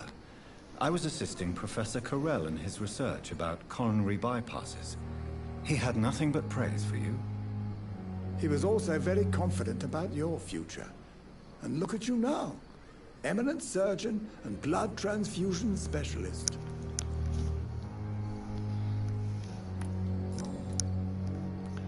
What is the Pembroke Hospital situation? And please, speak freely. This hospital is not exactly the best of London. I'm sure you are used to working in a better environment. It's more than enough. In any case, the personnel of a hospital are much more important to me than the building. Don't be misled by appearances, Dr. Reed. This hospital does not lack talented people. It just lacks hope.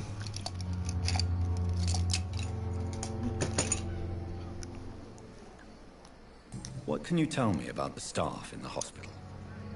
Some are really good, and others are not so good. But during this troubled period, there is no time for slander. I prefer to focus on the positive character traits.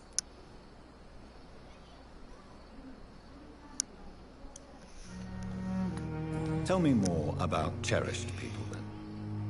Nurse Brannigan is a pearl. She is the most helpful and dedicated nurse I've ever worked with.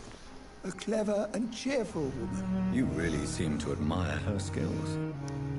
I'll go even further. If she was a man, she would be a damn fine practitioner. Any opinion about the management? I don't always agree with Dr. Swansea's reserve, but I must admit he does all he can to keep this facility running during this crisis. Ah, yes, the burden of command. I was fed up with this concept while serving as a medical officer. Don't get me wrong. Swansea's a good administrator. I just wish he would get out of his office now and again.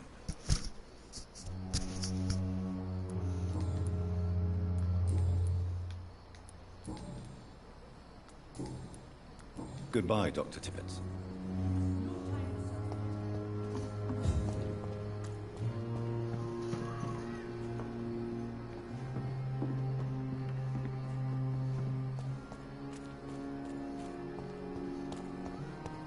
Another night with the glorious battalion of Pembroke. Good evening, sir. I'm Dr. Jonathan Reed. I'm new here. I've already heard about you, Dr. Reed. I'm Milton Hooks, the ambulance driver for this shithole of a hospital. That's quite a blunt introduction, Mr. Hooks. You can call me Milton. I like to speak my mind, Dr. Reed. Perk of the job. Don't judge me, and I won't judge you. I'm not sure I understand what you're talking about.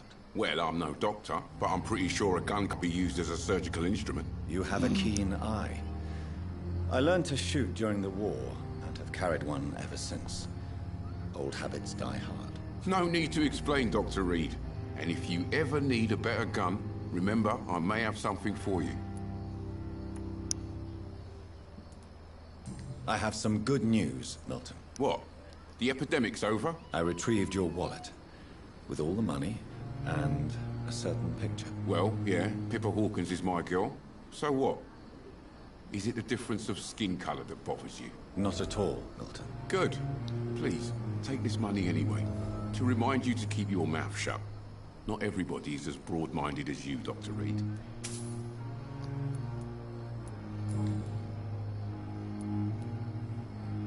Are you really smuggling weapons through the hospital? And why not? I've already been attacked by patients, you know. And by gang members willing to steal my money. But you're not defending yourself. You're selling guns to civilians. You keep people alive your own way, Doctor. I offer them another way to protect their health.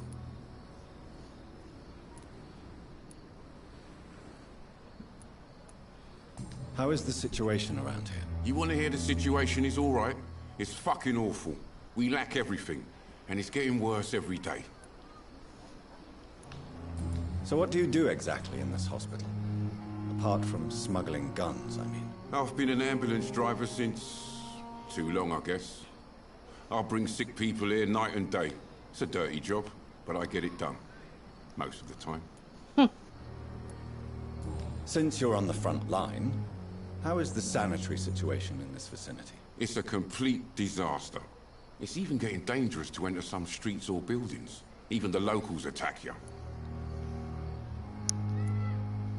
It sounds like things have been a bit rough recently. What's happened? Yesterday I got attacked by the patient I was bringing here. I escaped through the hospital's garden, but I lost my wallet when I was running. You left an infected patient outside the hospital?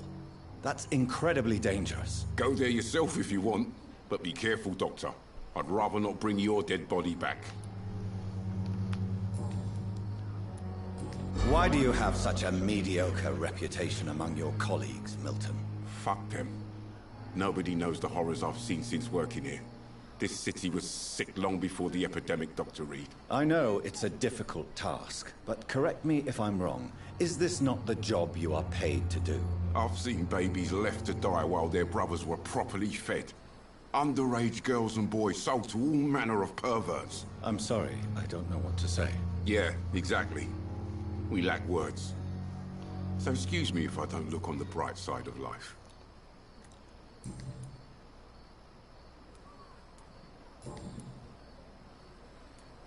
What's going on between you and Nurse Hawkins? Pippa's tired. Tired of all this shit. Tired of all those corpses piling up. She's as depressed as I am. During the war, I witnessed a few couples just like you come together in difficult circumstances. It can be very damaging. Maybe you're right. But we support each other. And that's all that matters. You do realize you could both get fired. Hospital staff are not meant to have intimate relationships with one another. Come on, Dr. Reed. Do you know how many rules are broken in this hospital every day just to keep it running? There's nothing wrong with what we're doing.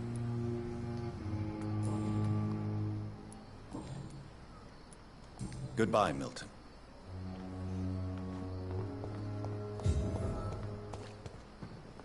It's safer here than anywhere else in the East End.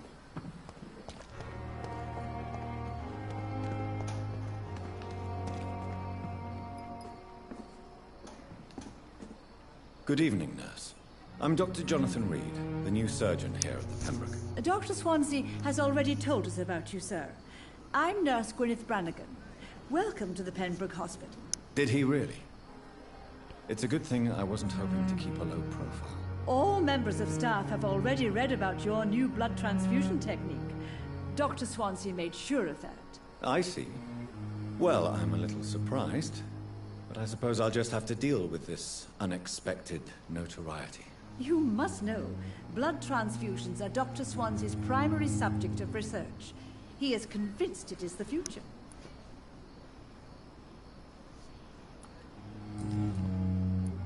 How are things here? Not good, to say the least. We're struggling against an invisible enemy, more lethal than any bullet from a gun. It's hard, Doctor.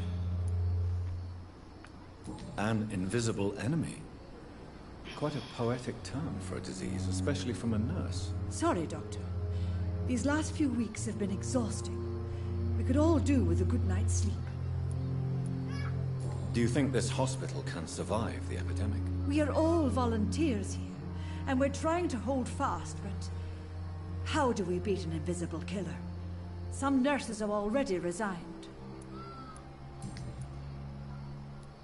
I'm not familiar with all the staff yet. Perhaps you could help me. Brilliant professionals, most of them. Dr. Swansea has a gift for recruiting talent. Most of them. Is there a problem I should know about, nurse? It would be inappropriate for me to speak ill of a colleague. Is there anyone that stands out? Well, I have never met someone as dedicated as Dr. Tippets. He should be a standard for us all here. If only he were younger. Why should his age be a problem? I guess it's fair to say he's always pushing himself to the limits. He just doesn't know when to stop and get some rest.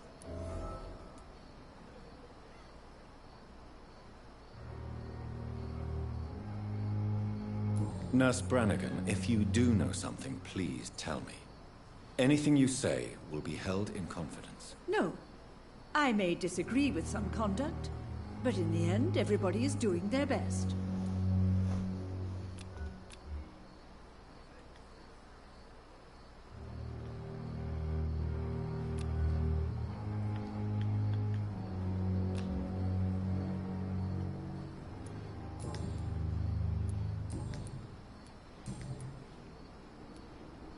Why does Dr. Tippets claim you're the main reason he keeps working, despite his fatigue? If it wasn't for him, I probably would have left the Pembroke years ago.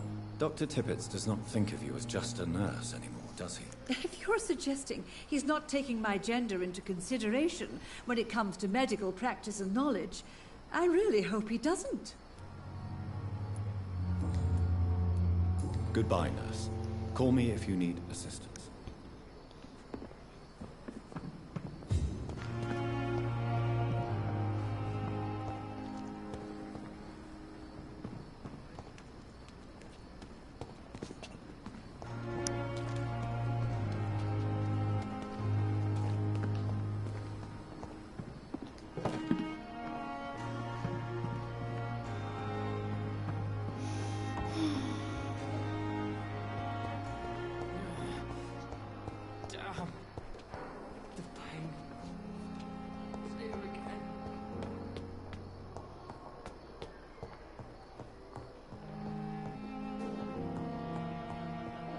Not now.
This key will surely grant me access to the basement.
These skulls feed from corpses and the husks of animals. They're not after blood.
It's locked, all right. Mr. Connor's injuries don't match the report. I'd better look into this.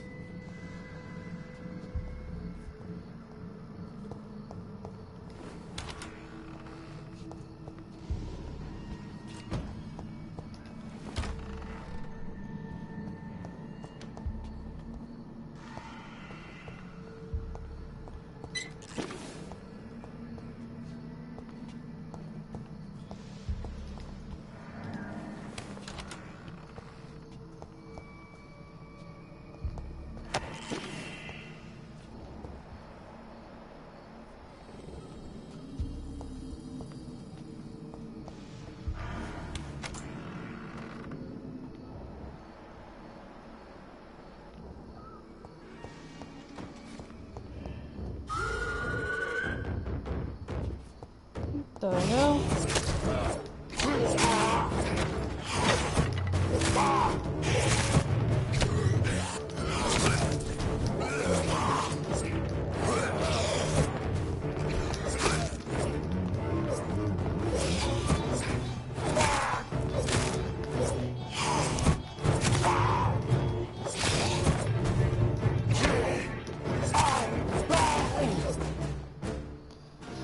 Skulls can be so ferocious.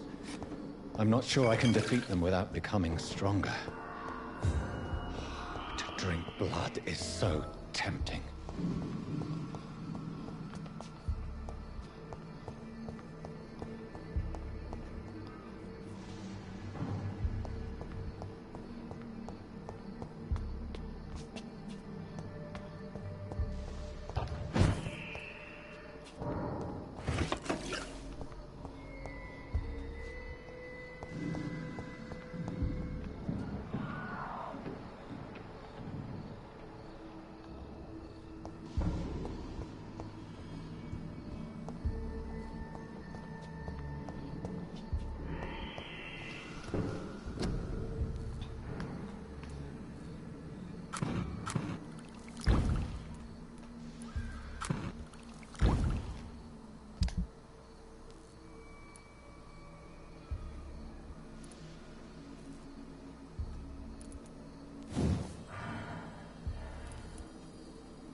Alright, I'm gonna take a bit of a break. I'll be right back, y'all. Take a break as well.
Hey y'all, welcome back. I'm back, by the way.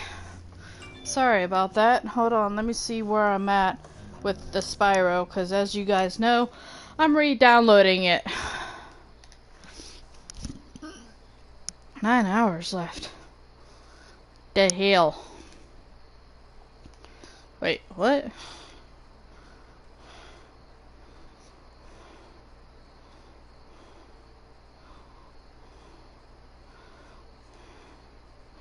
Okay. So, is there a way... Okay. We have to go in. And I have to see what's her face.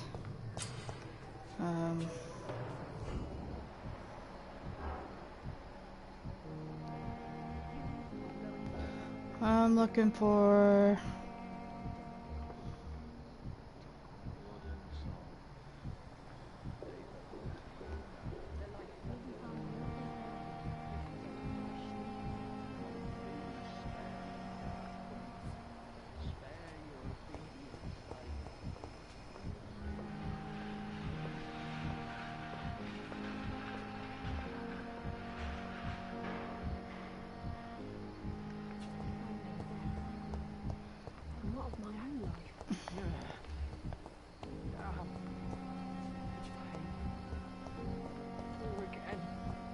Okay. What is this?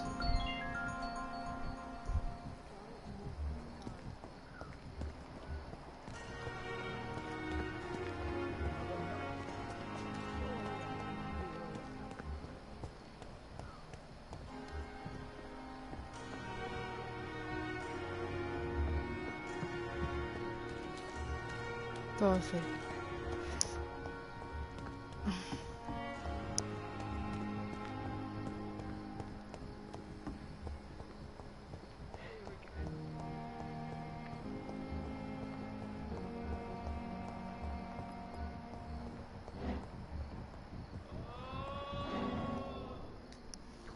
Finally, you've returned, Doctor. Did you find anything of value? Yes, nurse. You've worked your first miracle, Doctor. Now, this patient here needs immediate treatment.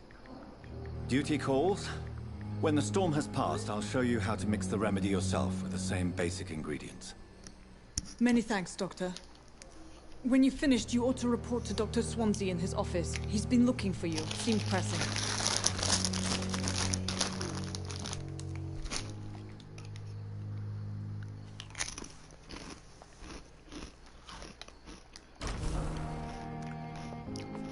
I will not let you down, my woman.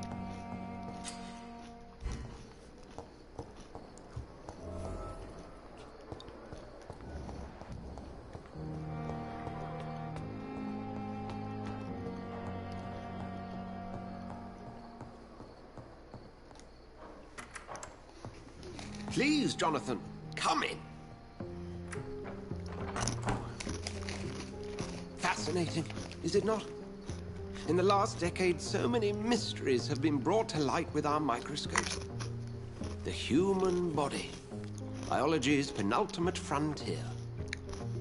The more we explore its boundaries, the less we're able to trace a clear line between life and death.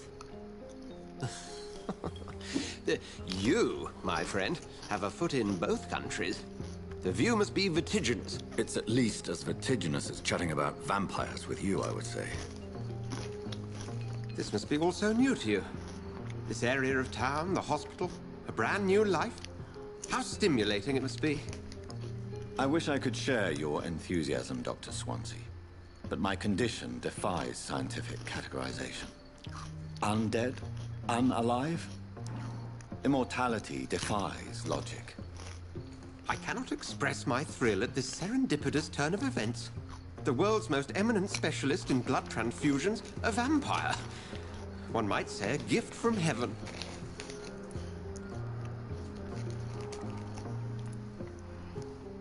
It may seem strange, but your words have brought me some comfort here. Forgive me. I've been an admirer of your work for a long time, and now you are so much more than a brilliant physician. And please, call me Edgar. There's no need to apologize, Edgar. You offered me sanctuary when I had none. Very well. I have a task for you, Jonathan.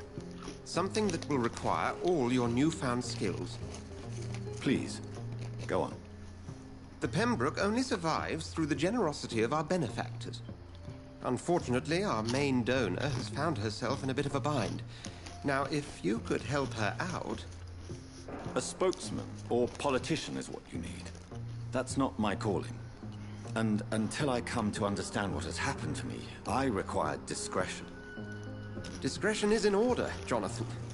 Lady Ashbury has recently received rather indelicate correspondence that, if revealed, would jeopardize her position. And you would like me to eradicate this threat? By the stole, of course not. I would just like you to pay her a visit. Her ladyship is certainly near the tents outside, tending the sick. You can't miss her. Look for someone impossibly delicate. Accepted. I'll see what kind of trouble Lady Ashbury is in.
Whew, excuse me.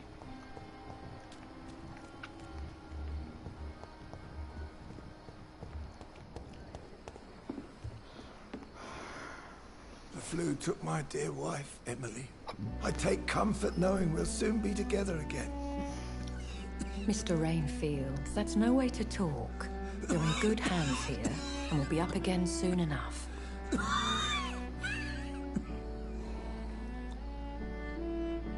Now do me a kindness and get some sleep. I'll be back round later. Your words are kind, the blessings of an angel. You're the sweet, sweet Lady of Mercy.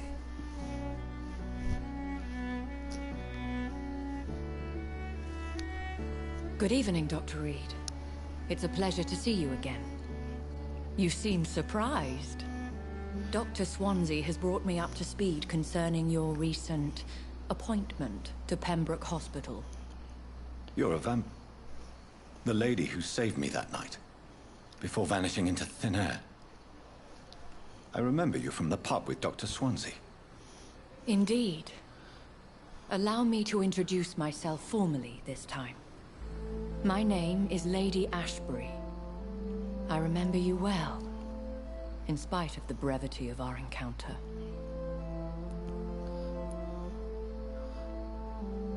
Apologies. You've taken me by surprise. I'm very happy to see you. The pleasure is mine, Doctor.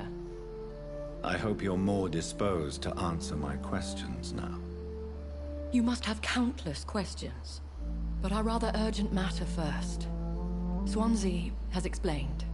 My cover, if you prefer, has been compromised.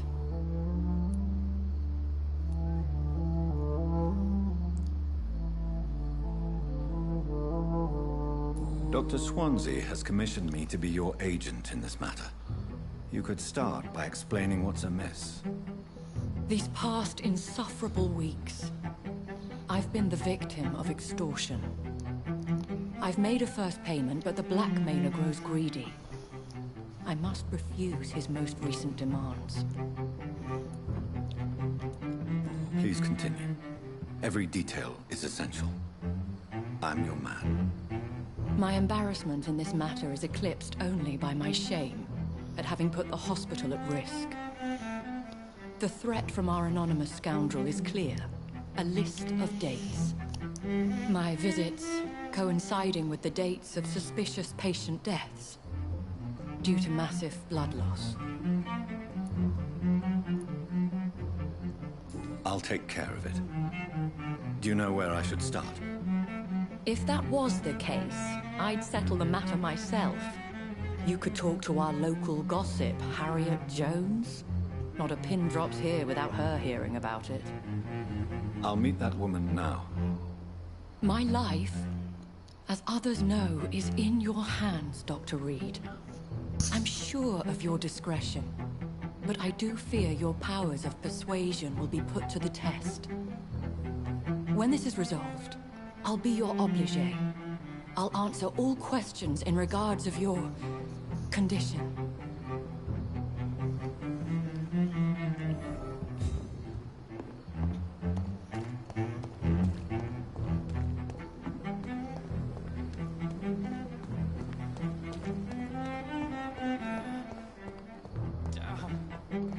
The pain. It's here again.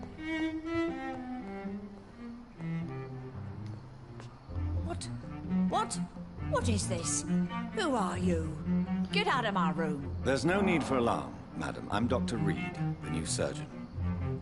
Preposterous. Dr. Reed, you say? I don't want some bumbling intern. Where's Dr. Swansea? Please, calm down, madam. I assure you that I am highly qualified. I'm just back from war duty. How brave.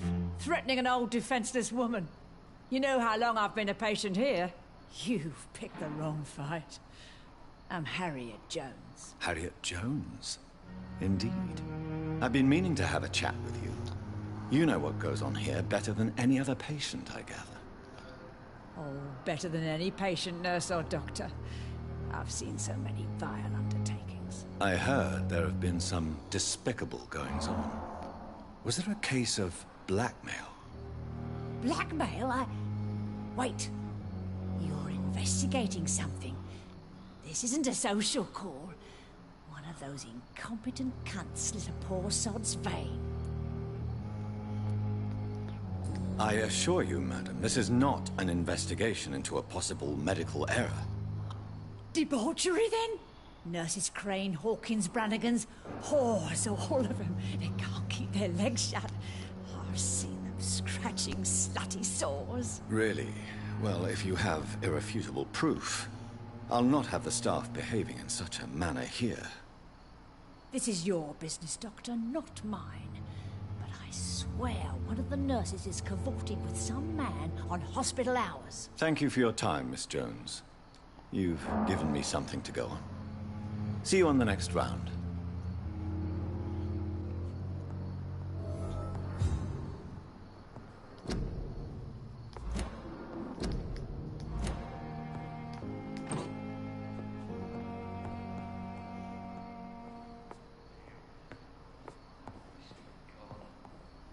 The patients and staff might know something. I'll start my investigation with them. I wonder what your last thoughts were. Good evening, Mr. Elwood. Evening, Dr. Reed. Have you heard rumors of underhand dealings in the hospital? If you want to know what's going on here, you better talk to Miss Jones. She knows everything. Especially what she shouldn't. Goodbye for now, Mr. Elwood. Damn. The pain. It's here again.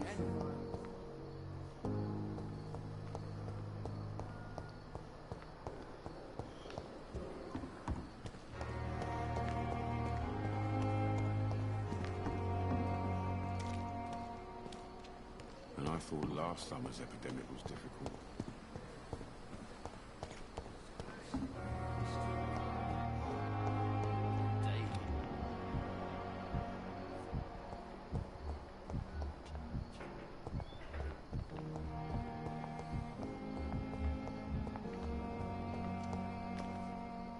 Good evening, Nurse Hawkins. Good evening, Dr. Reed. What can you tell me about the strange man visiting one of the nurses during her shift? Let me guess. You spoke with that old shrew, Harriet Jones. Do not pay attention to her, Doctor. She's full of fanciful tales.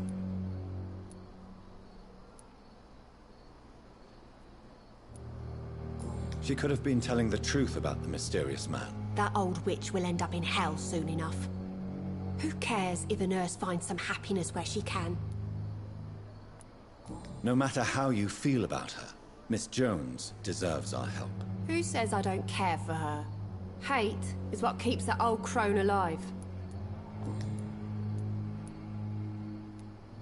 Goodbye, Nurse Hawkins.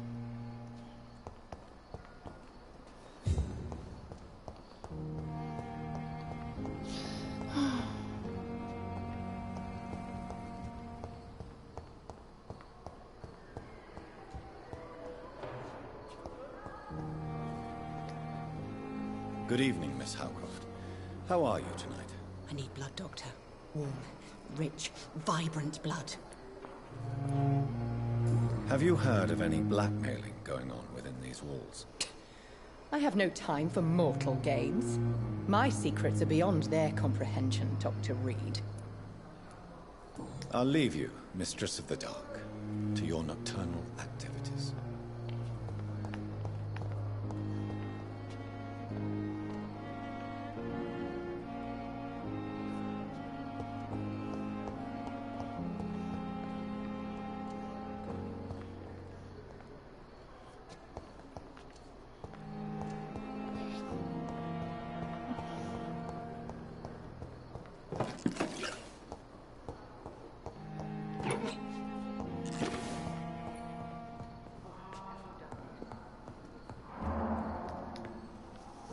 Good evening, Dr. Strickland. And good evening to you, Dr. Reed. Can I be of any help? Have you heard any talk of blackmail going on in the hospital? If you're running some official inquiry, you had better question the patients. They know more than the staff, especially old Miss Jones. Goodbye, Dr. Strickland. harm the children, Helen. This hospital seems to be falling apart. I'm all right. Good evening, madam.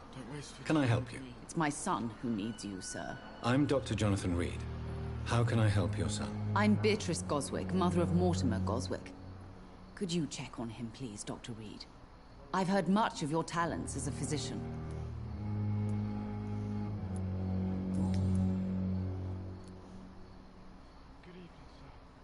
What can you tell me about yourself, Mrs. Goswick? Not much to say. Just take care of my Mortimer and I'll cover all the expenses. That's all that matters. Have you heard rumors of blackmail going on in this hospital? Dr. Reed, are you trying to take advantage of me? Of course not, Mrs. Goswick. I'm just curious. Well, go be curious somewhere else, please. Goodbye, Mrs. Goswick. Good evening. I'm Dr. Reed. Can I help at all? No. Really? Why are you here, then? I don't want to talk. My throat hurts too much. I suppose that this pain is the reason you're here. Is someone taking care of you? Yes. And no. Could you at least tell me your name, sir? Mortimer. Mortimer Goswick.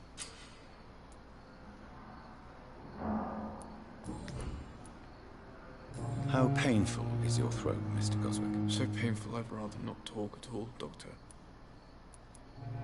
I'm sure you realize a doctor and his patient have to communicate, sir. Would it help if I gave you some paper and a pen? Not really. I see. Then maybe it's not just your throat that hurts, Mr. Goswick. Perhaps your sore throat is just the consequence of something more hurtful. Yes, maybe. But I don't want to talk or even write about it now.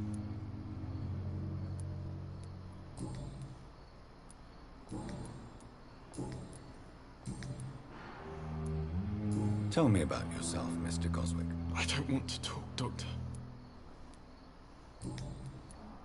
Have you heard rumors about blackmail in this hospital? No. I have to go now, sir. But don't hesitate to contact me if you need any help. Good evening, sir. Doctor.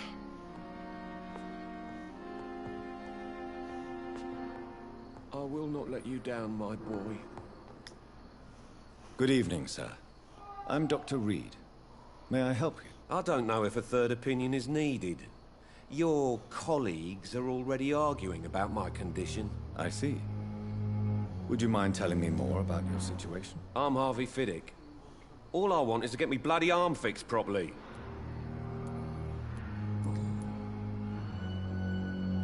Tell me about yourself, Mr. Fiddick. I'm just a regular guy waiting to get his arm fixed, so I can return to work and to my family. I was more curious about what you were doing before being hospitalized. I'm a carpenter, and a good one too.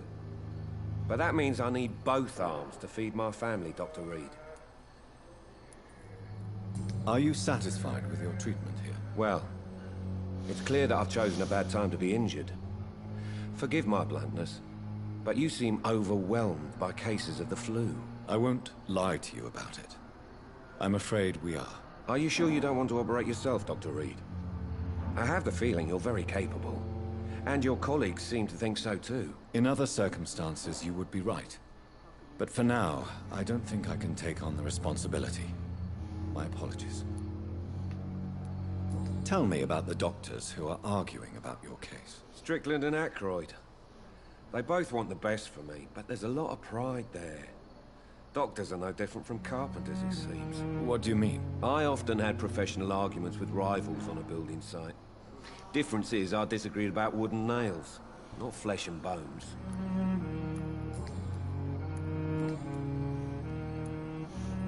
Tell me about your injury, Harvey. Why do you feel so guilty about it? My wife died because of me. And now I may lose everything because I've been careless enough to hurt myself. What an arsehole. How could your job be responsible for your wife's death? I was working a double. She went out to bring me a hot meal and got caught in a German bomb raid. You can't hold yourself responsible for your injury, Mr. Fiddick. Unless you tried to hurt yourself. Of course I didn't hurt myself. But I can't work until my arm is fixed. My children need to eat, Doctor.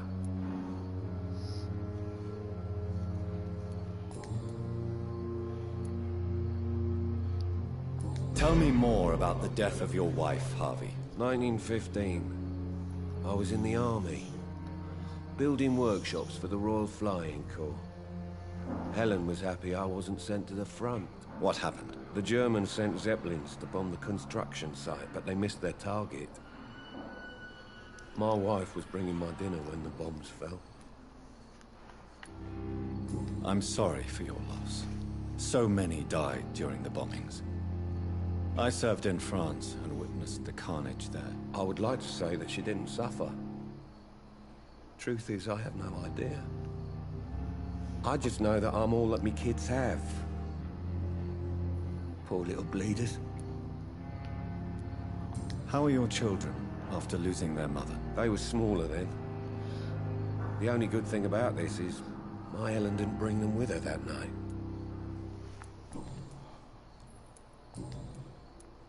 Have you heard talk of any blackmail here at the hospital? No, nothing. Goodbye for now, Mr. Fiddick. I'll see you later. Nice, sweet girl.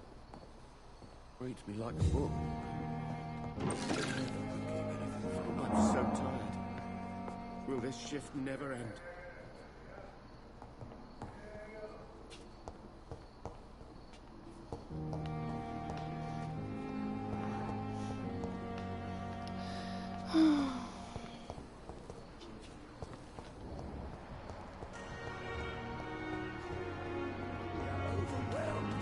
This horrifying epidemic. Good evening, Dr. Tippett. Dr. Reed, any good news to share? Have you heard of any underhand dealings going on in this hospital? I have no time for such triviality, my dear colleague. We're here to save lives. Goodbye, Dr. Tippett.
The life running in your veins. This dead flesh needs it. Oh, please spare me,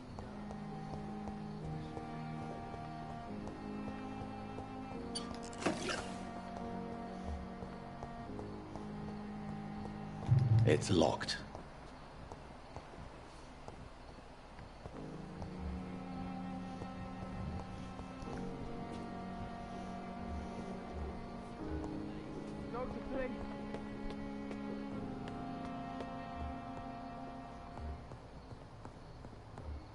It's locked.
that mistress of... We have no effective treatment. Good evening, Nurse Brannigan. Good evening, Doctor. Have you seen a strange man visiting any of the nurses here? I've never heard of such a thing, Doctor.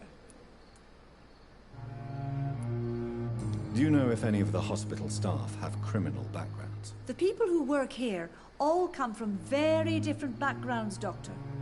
Just like the patients. Goodbye, nurse. Call me if you need assistance.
You're sure you don't come back with me? Nah, I have to see someone at the hospital. Be careful. You look so bad they may keep you as a patient. Fuck 'em. I don't like hospitals. Or doctors. Well then, when you go back to Whitechapel, you may find this useful. What is it? A pass for a free medical exam by the best nurse available. Just read it. I don't read well, but thank you, I guess.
This man has been savagely attacked and dragged to the floor.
Are you injured, sir? Help me get out of here. I need to get out. I'm Dr. Reed, and I'd be glad to help you, but you must calm down first. Please, take a deep breath and tell me your name. Okay. I'm Oswald Thatcher. Please, I need to get out. Mr. Thatcher, your friend Newton sent me to help you. Do you remember him? Yes, I do. Good. Now leave this place and enjoy the cool night air. It's quite invigorating. I'm sure you'll feel better if you do.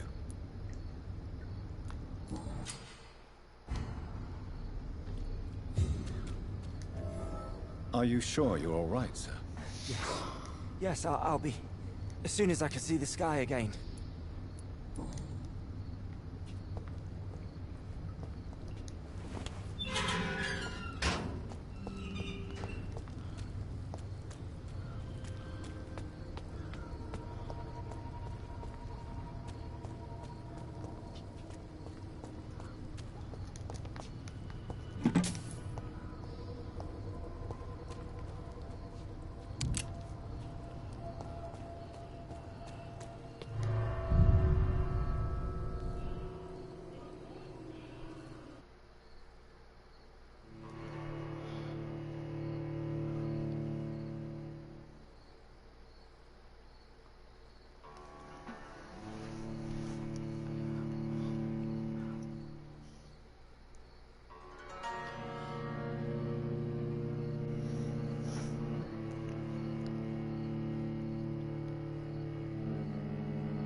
can't believe I'm doing this.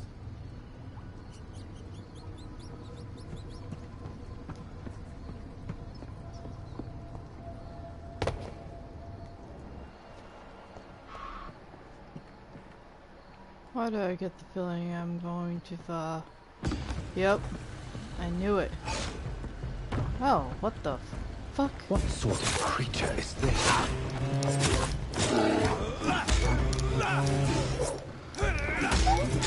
Looks like a fucking demented lion.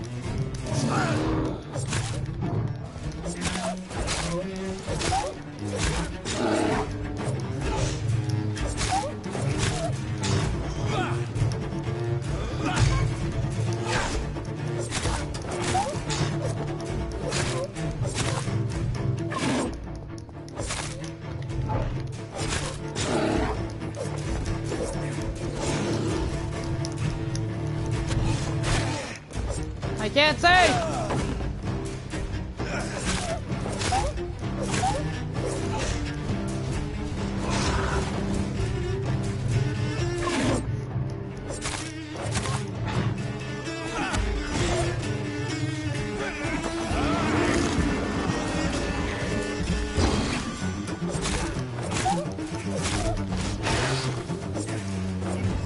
Here's what's left of him. Not a lot to check, but I should anyway.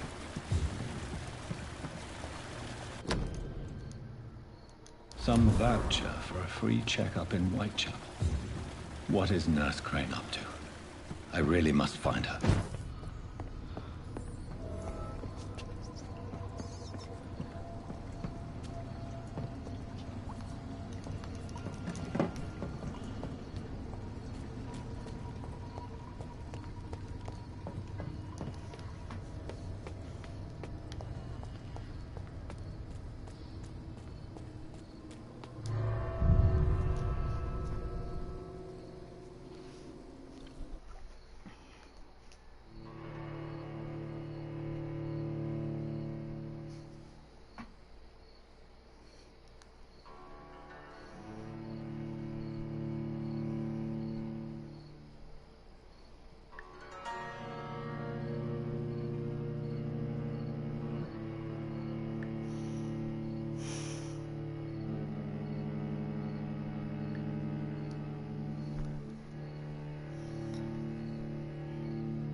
despicable.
Over there! There's one of them birds! Hit it!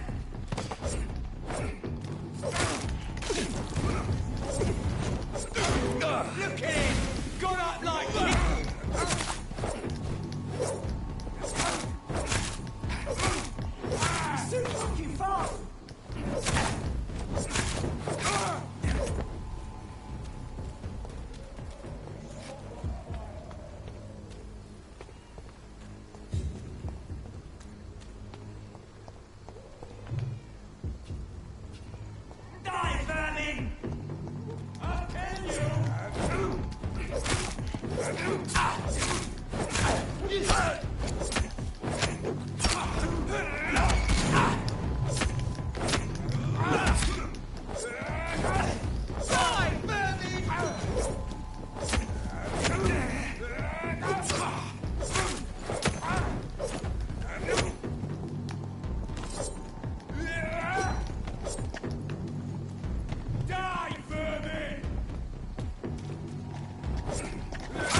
Oh, shit.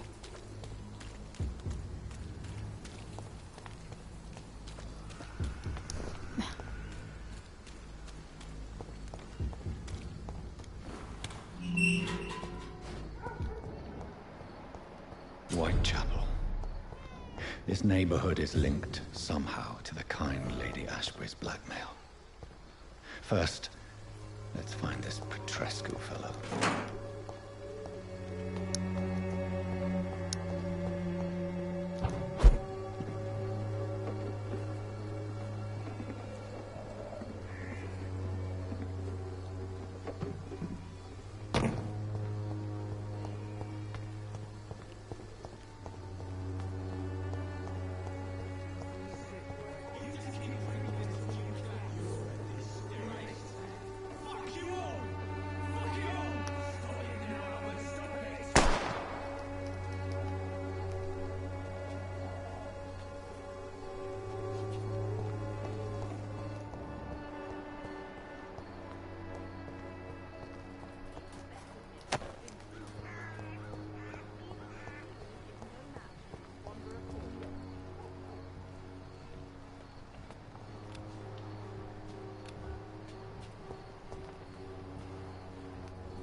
Good evening, miss. Good evening, sir.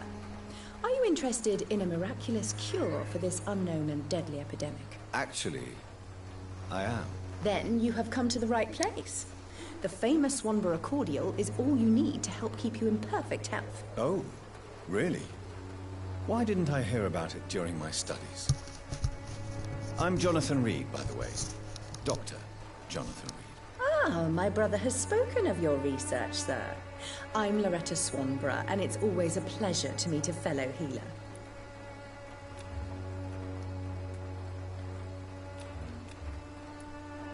Do you know Nurse Dorothy Crane from the Pembroke Hospital?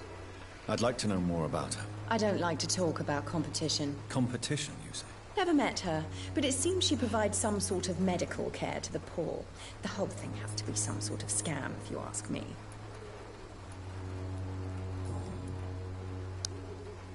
Tell me, who intrigues you most in Whitechapel? The region itself is something to see, but I would say Camellia the mute florist who gives away her flowers. What do you think of the locals? Most of them are afraid or desperate. They all come to me eventually for my remedy.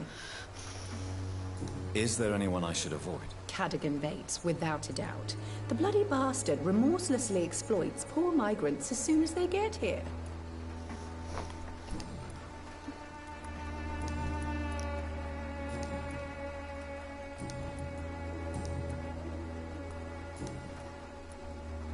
Goodbye, Miss Swanborough.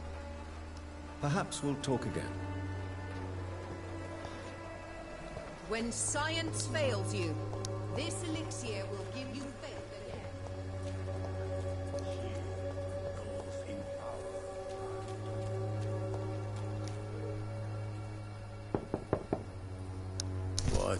What do you want? Leave me alone. Good evening, sir. I'm Dr. Reed.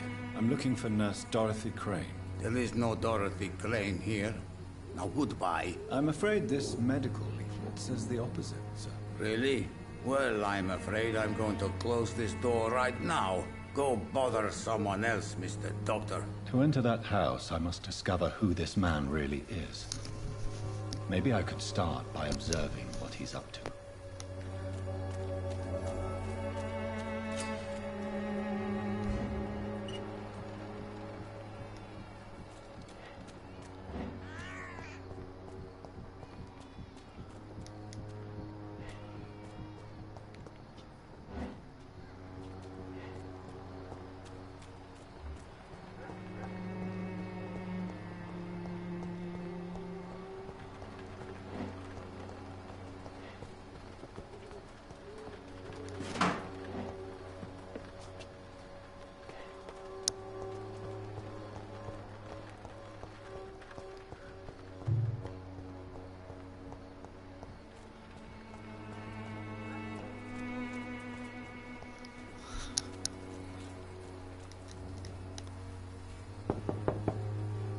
No one's there.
Turn around, sir.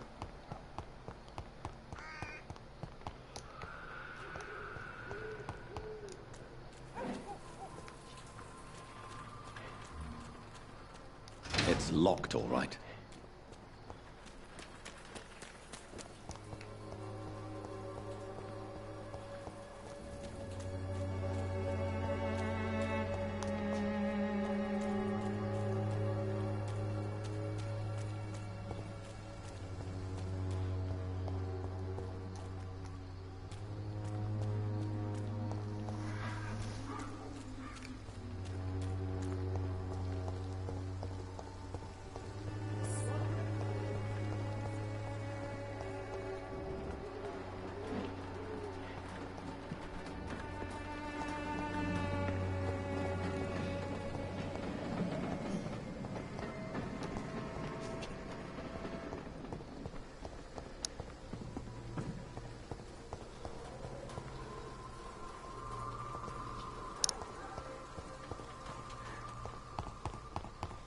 When science fails you, this elixir will give you faith again.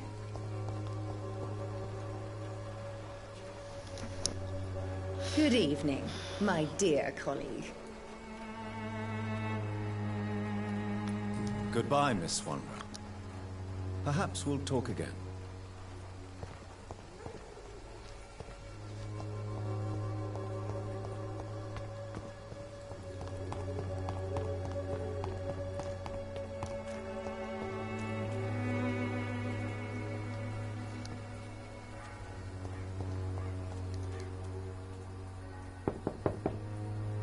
Nobody at home.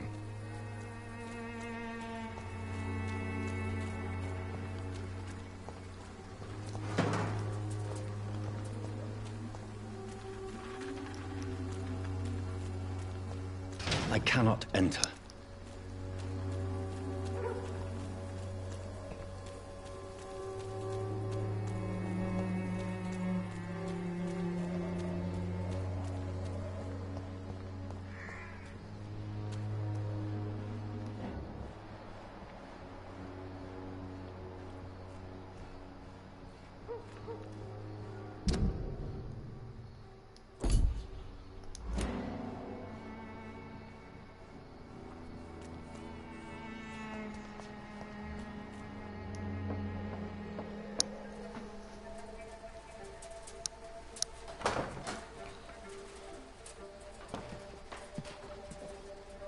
A strange man was at the door with a pass for our medical facility. I refused him entry.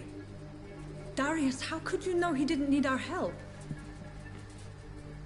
His clothes were too finely tailored to be for Whitechapel. Perhaps just a friend of that stray poet who is always about. Richard Nethercott? No, not of the same cloth, this man. I suspect some machination from that journalist. Clayton Darby. Is he still asking questions? Yes. I saw him drifting around St. Mary's Church. I swear he is tracking me just downwind.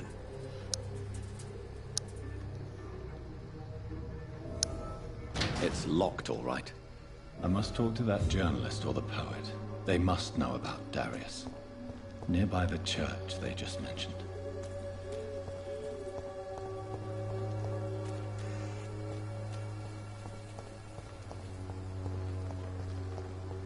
I don't have your money. Come on, Baron, you know the game. You pay for peace of mind. Welcome, sir. Please, take a browse of my wares. I am Dr. Reed. I would like to ask you a few questions, if you don't mind. Doctor? Interesting. I'm Barrett Lewis. Usually I don't have time to waste with talk, but at this hour of the night I can hardly refuse.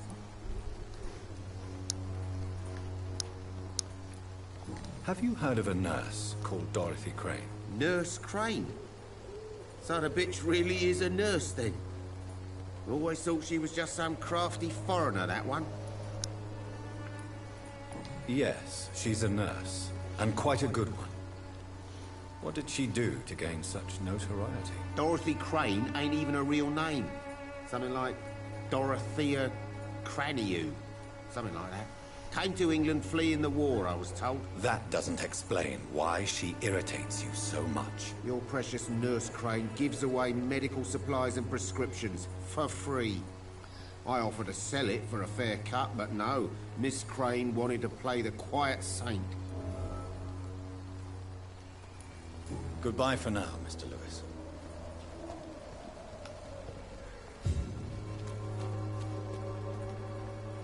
Excuse me, sir. I have a few questions for you. Another journalist? I didn't answer the first one, so piss off! I'm not a journalist, I'm a doctor. A doctor, you say?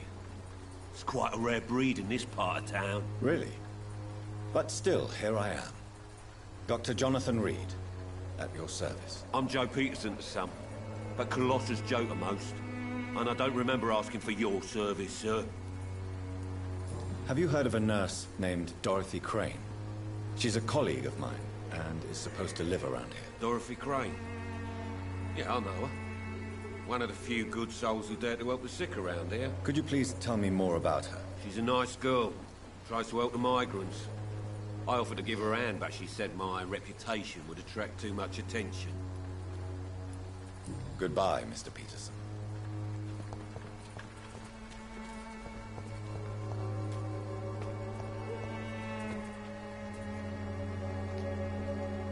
Forgive my interruption. Do not apologize, my son.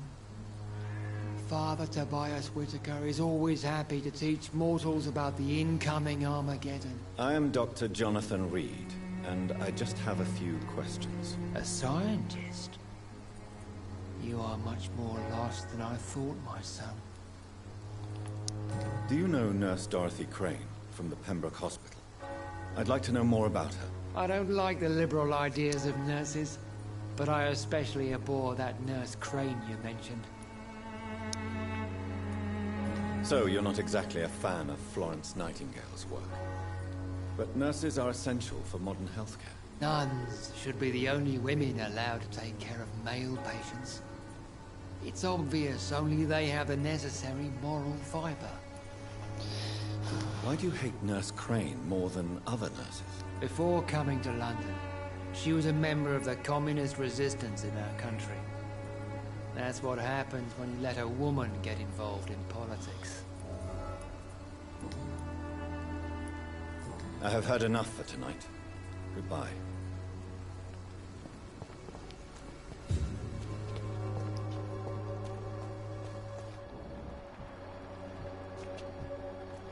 Soon the time will come.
Good evening, sir.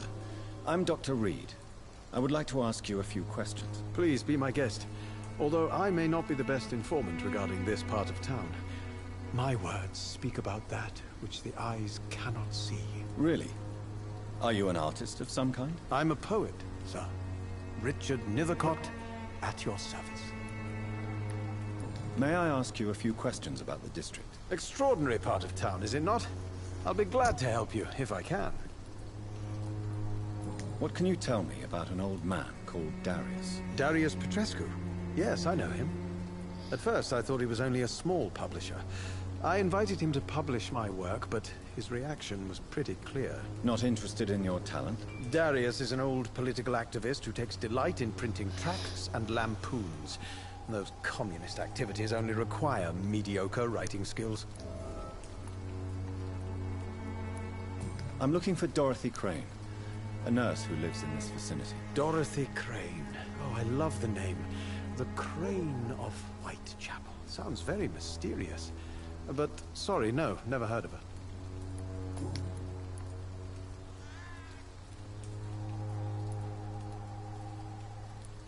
I'll leave you alone, sir.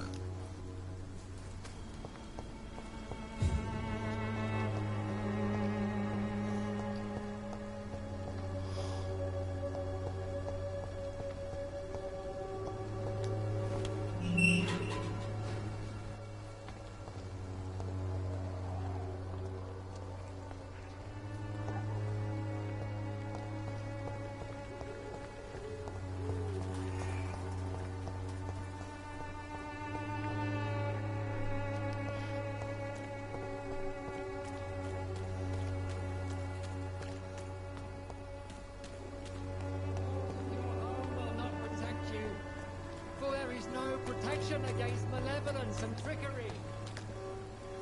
Excuse me, sir. Are you familiar with this part of town? Name's Clayton Darby, reporter. Sorry, I'm new to Whitechapel. But perhaps you could help me since you're a journalist. My name is Jonathan Reed. Dr. Reed, the famous surgeon. I'll gladly help if I'm able, sir. I heard you're investigating an underground medical dispensary in Whitechapel.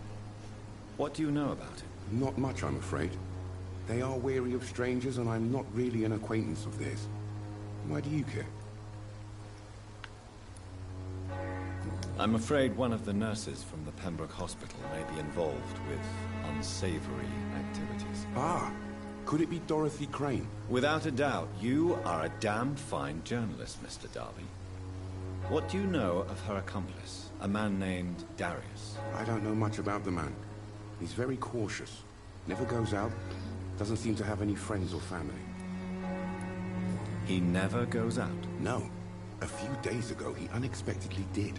I followed him, but it was just a ruse to keep me away from his house. Really? How do you know? He went to the nearest mailbox, but just before posting his letter, he ripped it up and threw it away. He has no relatives at all? No.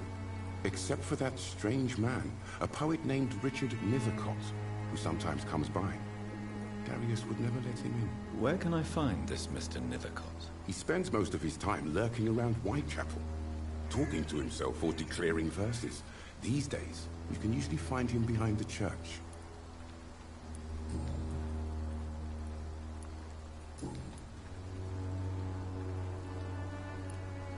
Why are the newspapers keeping silent about the Spanish influenza? It's as though none of you care. There's a war going on. People shouldn't be demoralized by news of deadly diseases. It's a disgrace. People are left to die alone. No one is properly informed of the risks. These are bad times indeed. So much for the glorious British Empire. Have you any idea of the danger you face in these streets at night? I've had to run and hide more than once from frenzied mobs incensed by the fever. Do you think the flu is really responsible for this, Doctor? That science is unable to explain the facts doesn't mean there is no rational explanation. I confess, I share your point of view, Doctor. What is a journalist doing in this borough after sunset? He goes where none of his colleagues would dare to go, to inform the country. So you risk your life to reveal the truth. I saw many reporters do the same during the war. Whitechapel is the crucible of so many untold stories and tragedies. I want people to know them. That's quite honorable of you. But is the public interested? Not at all, sir. And that's why I'm an independent journalist, hoping to sell some stories.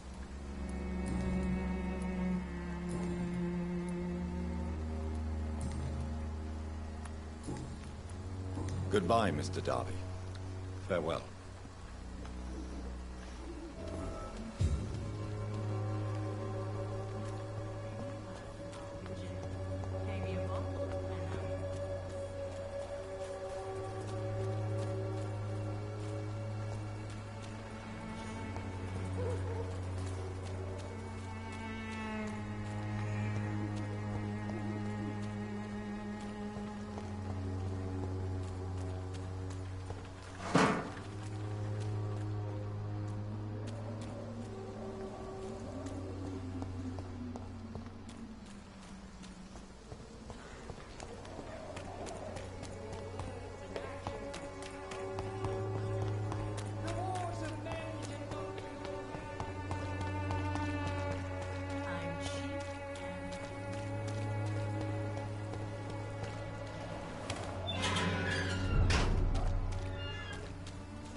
I cannot enter.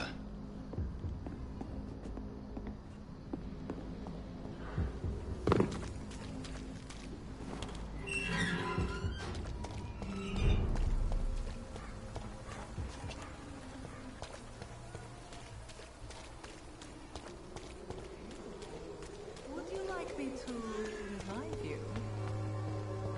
The walls of your home will not protect you.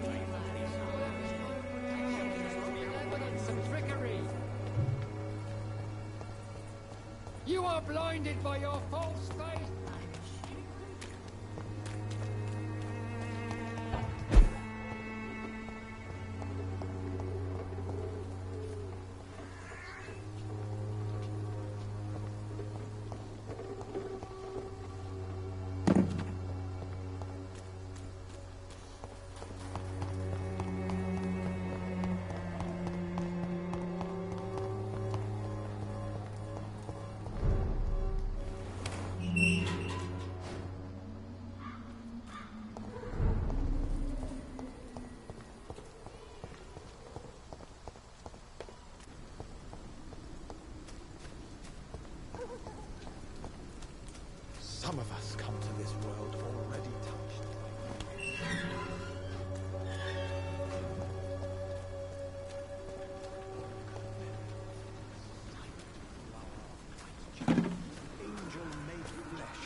You are blinded by your false faith!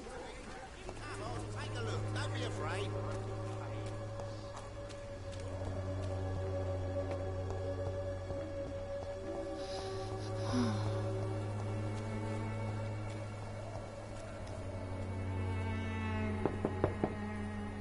I must insist, sir. Please let me see Nurse Crane. I have no time for you, sir.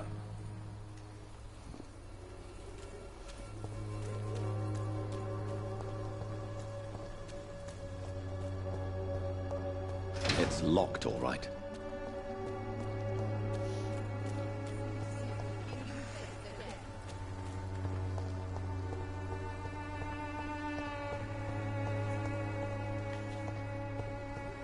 Bloody hell, boy.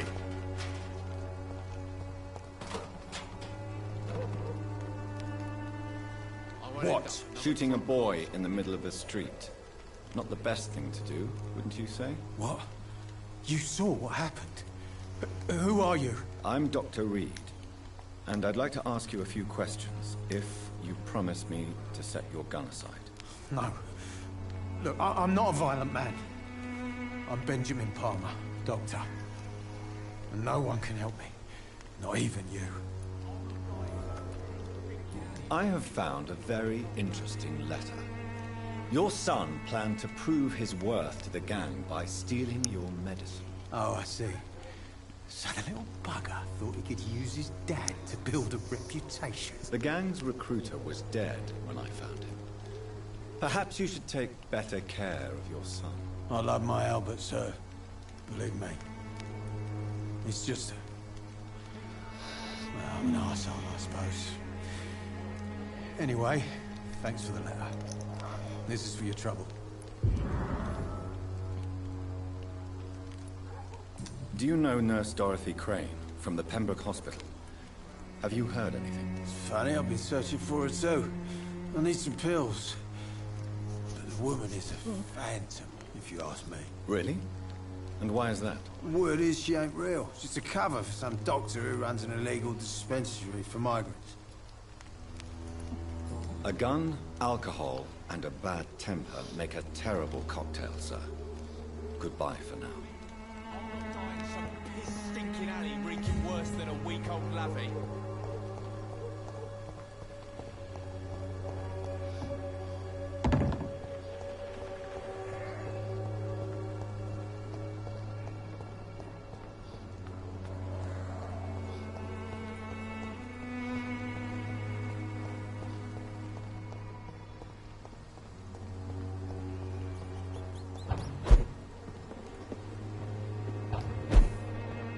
It's locked.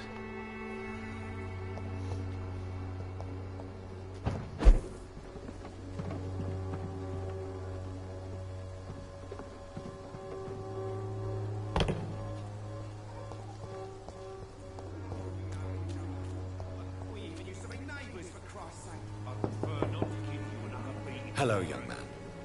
I'm Dr. Reed, and I would like to ask you a few questions. May I enter, please? Sorry, no, sir. My father does not like people entering our house, you see. Your father is worried about you, boy. He asked me to look for you. So my father actually worries about me then? Okay then. Come on in. I'm Harry, by the way. Even my dreams are soaked with gloom. So, may I ask you a few questions? I'm not bothered. What could be worse? Do you know Nurse Dorothy Crane from the Pembroke Hospital? I'd like to know more about her. Yes, I know her. She came here to examine me when I was very sick. She said I should go out more. How do you feel? I'm fine. I mean, it's not easy every day, but I'm fine. I'm just tired of being sick all the time. If only I could be tough like... well, you know. Speaking of which, what can you tell me about your father? My father is an idiot who makes idiot things. That's all I have to say. Forgive my bluntness, young man, but you don't seem happy living in Whitechapel. Why should I? I never wanted to come here in the first place. It was my father's decision. And look around you. Does this look like a nice place to live?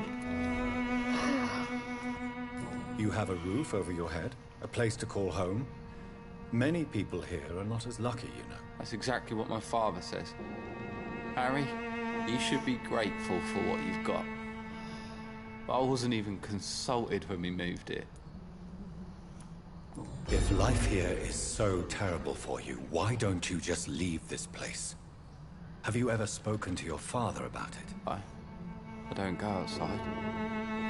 It terrifies me so. I went outside once without my father noticing and I saw terrible things. Bloody and frightening things. So that's why you stay at home all day?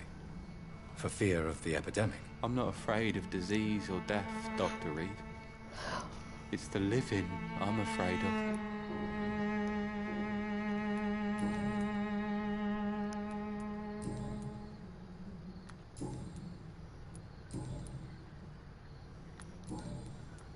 Goodbye, young man. Take care of yourself. Even my dreams are soaked with gloom.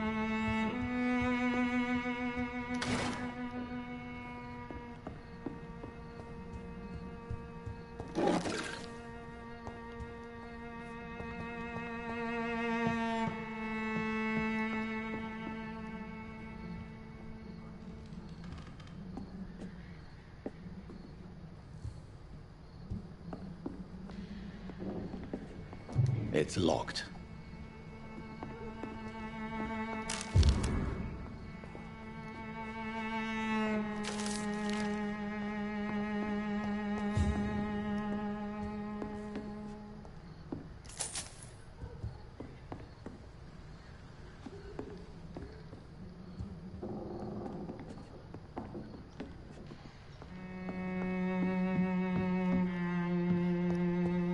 Even my dreams are soaked with gloom.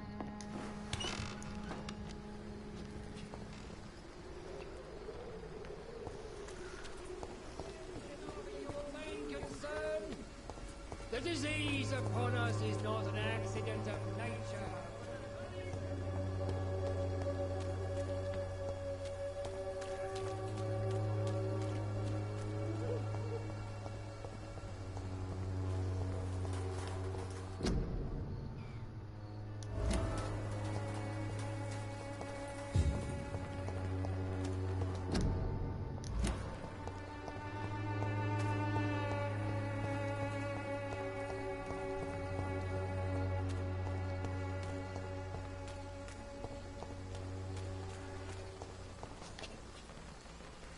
Sorry, sir, no admittance.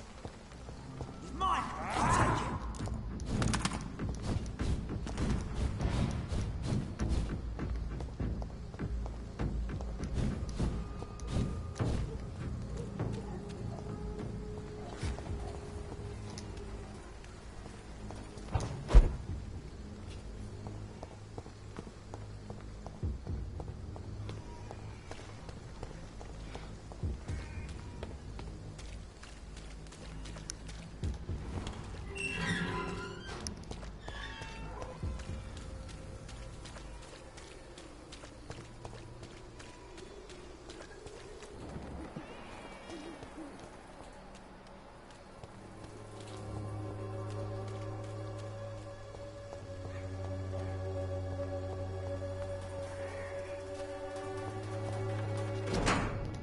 The content of Darius' letter to his children could give me more leverage to enter. Darius is a bit less of a mystery now. It should not be that difficult to incite him to let me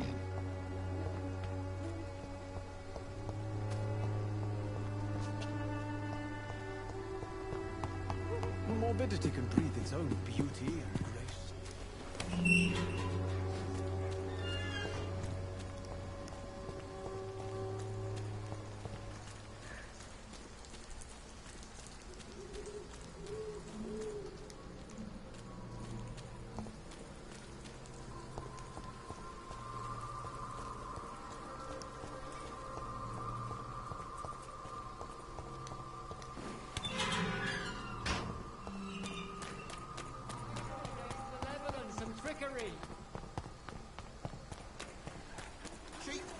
good quality.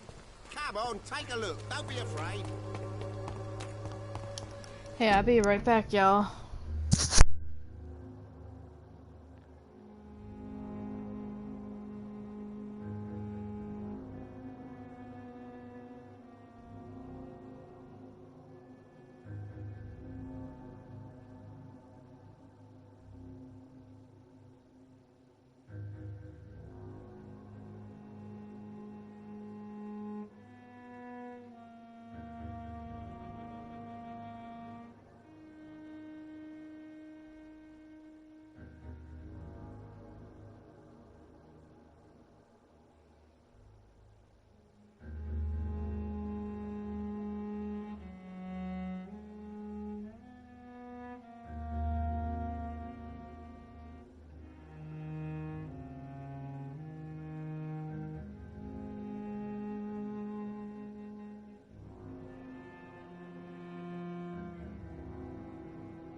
And I'm back.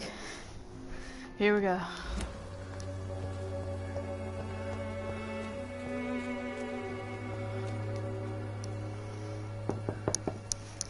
Knock, Mr. knock. Petrescu, just 1 minute, please. You again. Go away.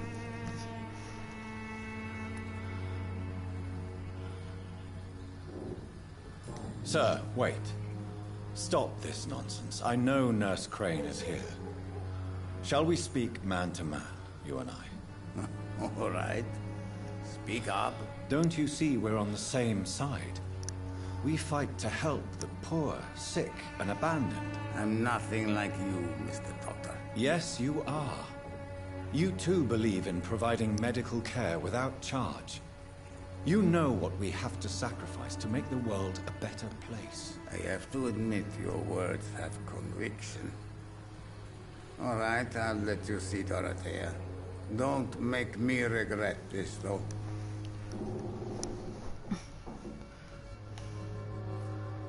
Well.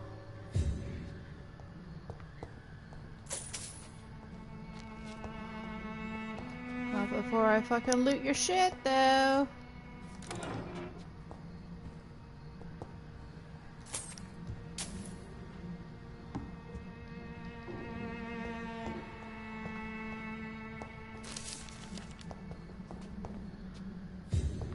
It's locked, all right.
He's going into convulsions.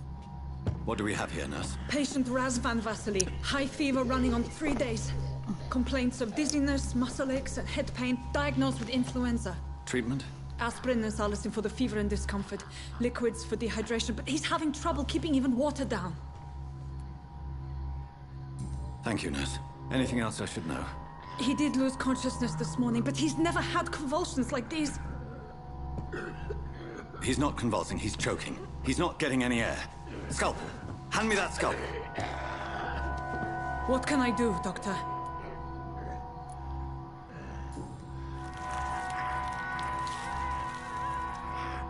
I need to perform a tracheostomy. Short pipe. That rubber tube will do. We're going to cut a passage for air through the neck. Yes, Doctor. He's breathing again, but he's coughing up blood. Internal hemorrhaging. I need to make another incision into the chest cavity to drain the fluids from the lung. Prepare another tube. A thoracostomy? Doctor, we've nothing to fight the infection. We need an aseptic environment.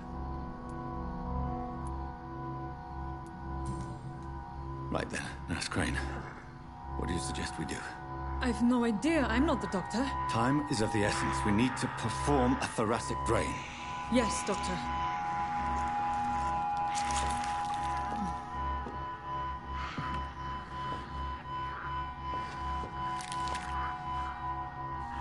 He's still bleeding, Doctor. I'm losing his pulse. The drain must have punctured the intercostal artery. There's too much blood. Are you all right, Doctor? I can't see.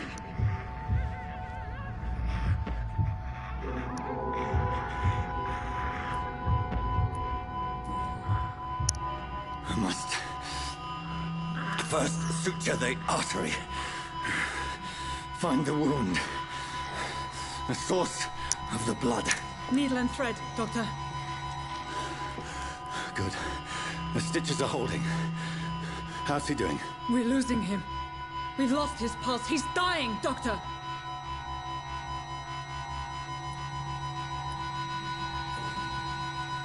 Cardiac massage, now. Cardiac... What? Are you making this up as you go along?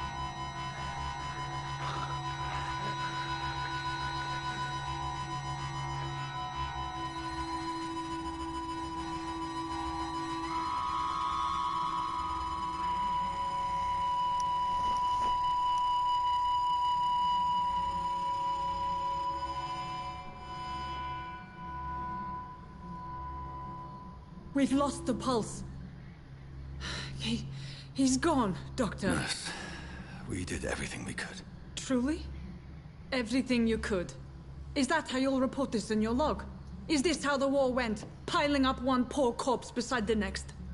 This was not an influenza-induced seizure. I've never seen symptoms like these on the continent. Neither have I. But the previous symptoms leading up to this attack were the same, indistinguishable from the epidemic. No. There was something more vile in these reactions. Something primitive. There have been numerous reports of mental breakdowns caused by the fever that accompanies the flu itself, Doctor. Yes, but...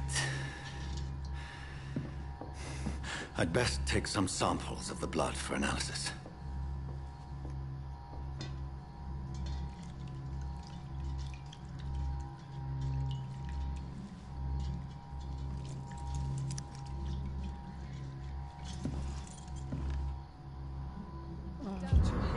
My bedside manners. I suspect it was more than intuition alone that led you to us. So, how might I be of service, Dr. Reed?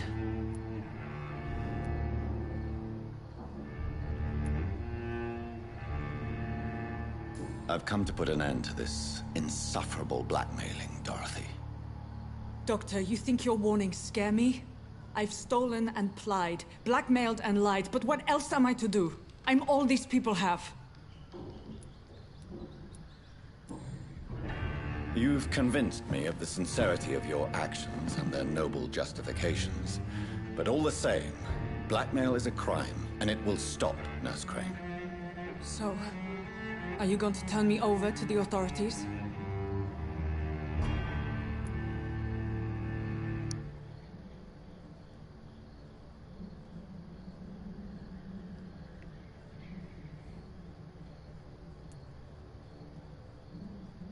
Nurse Crane, there is no question that the work you've done here is extraordinary, but this dispensary is incapable of coping with the outbreak.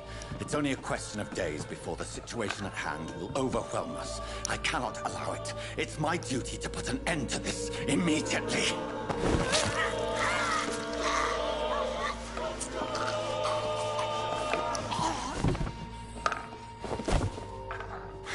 I'm not ashamed.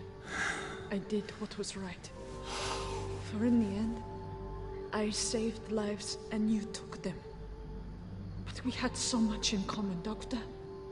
Don't you see that?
I cannot enter.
Even the flu is no match for the Swanborough cordial. Someday you'll understand. You've wasted your life away.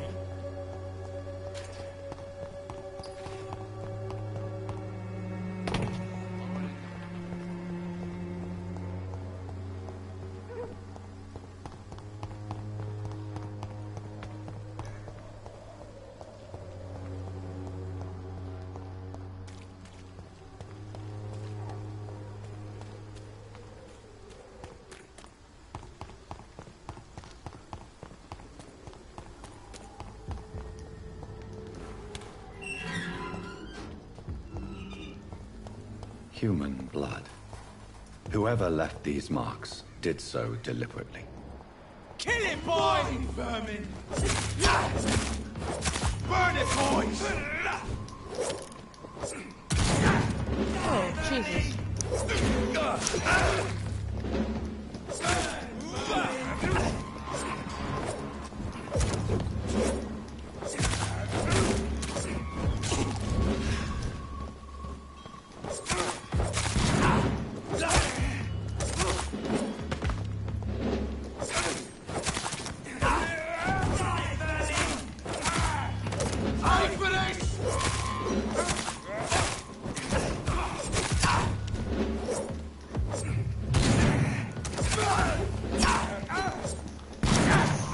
Jesus Christ.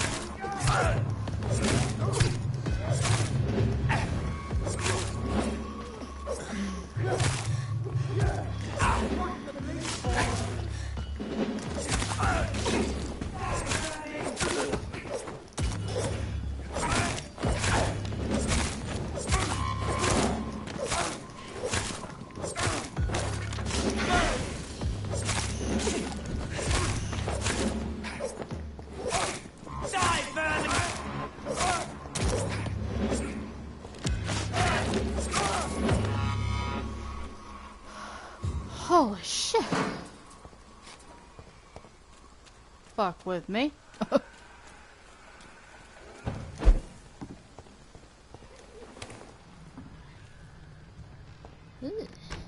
What's in here? Nothing. Oh, hold up.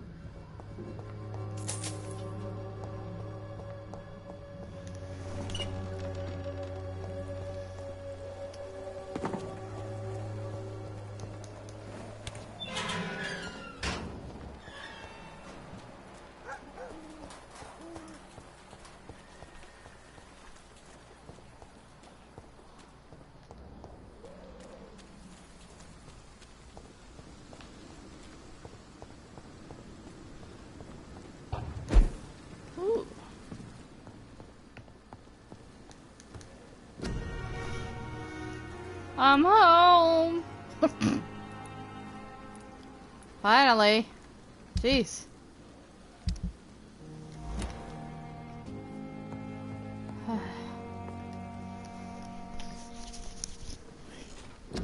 I'm home. Home on the range, whatever.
Love me gentle, love me sweet, never let me go.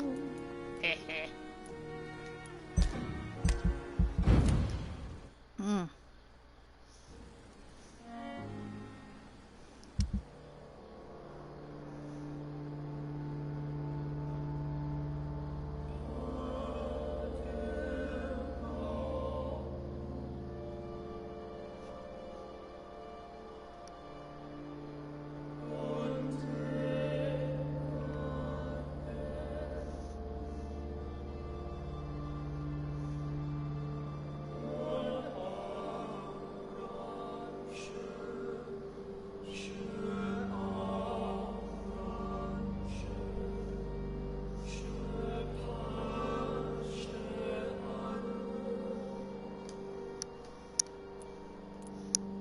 Bitch.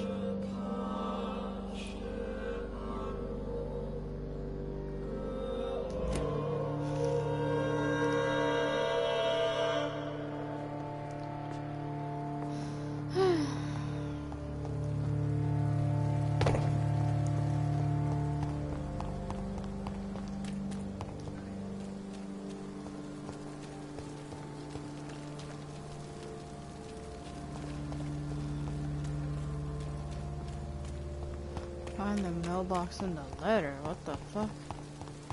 It's still saying that?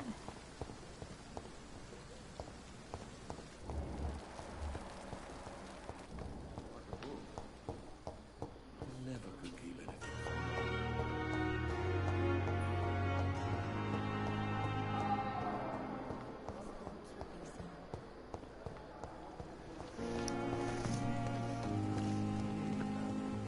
I met him in New York once. If only there were more of us, with less resignation and more determination. Holy shit.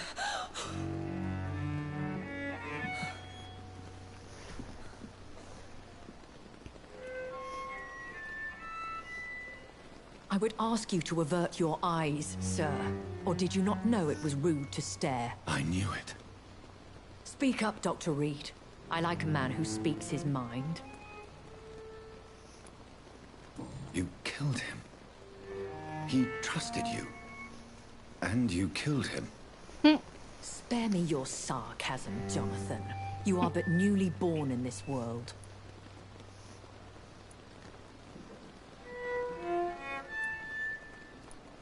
So in the end, the accusation was true, wasn't it? The situation is somewhat awkward nonetheless. I have not been observed sustaining myself for many decades. I have to say I'm a trifle embarrassed. Anyway, I have concluded my inquiries concerning your blackmailer. I see. Please excuse my agitated state. Under normal circumstances, I wouldn't let anyone see me in this condition. The case is closed. Permanently. You will not be bothered anymore by the woman. And who was this woman? If you must know, she worked under my employ as Nurse Crane. But I'll wager that's not what will be written on her gravestone. You killed her? Is that what you consider discretion and diplomacy, Dr. Reed? I did what I thought was best, and acted accordingly. You will learn that trust is a rare and precious commodity in the Immortals' world, my young doctor. And your actions have not induced me to offer you my support.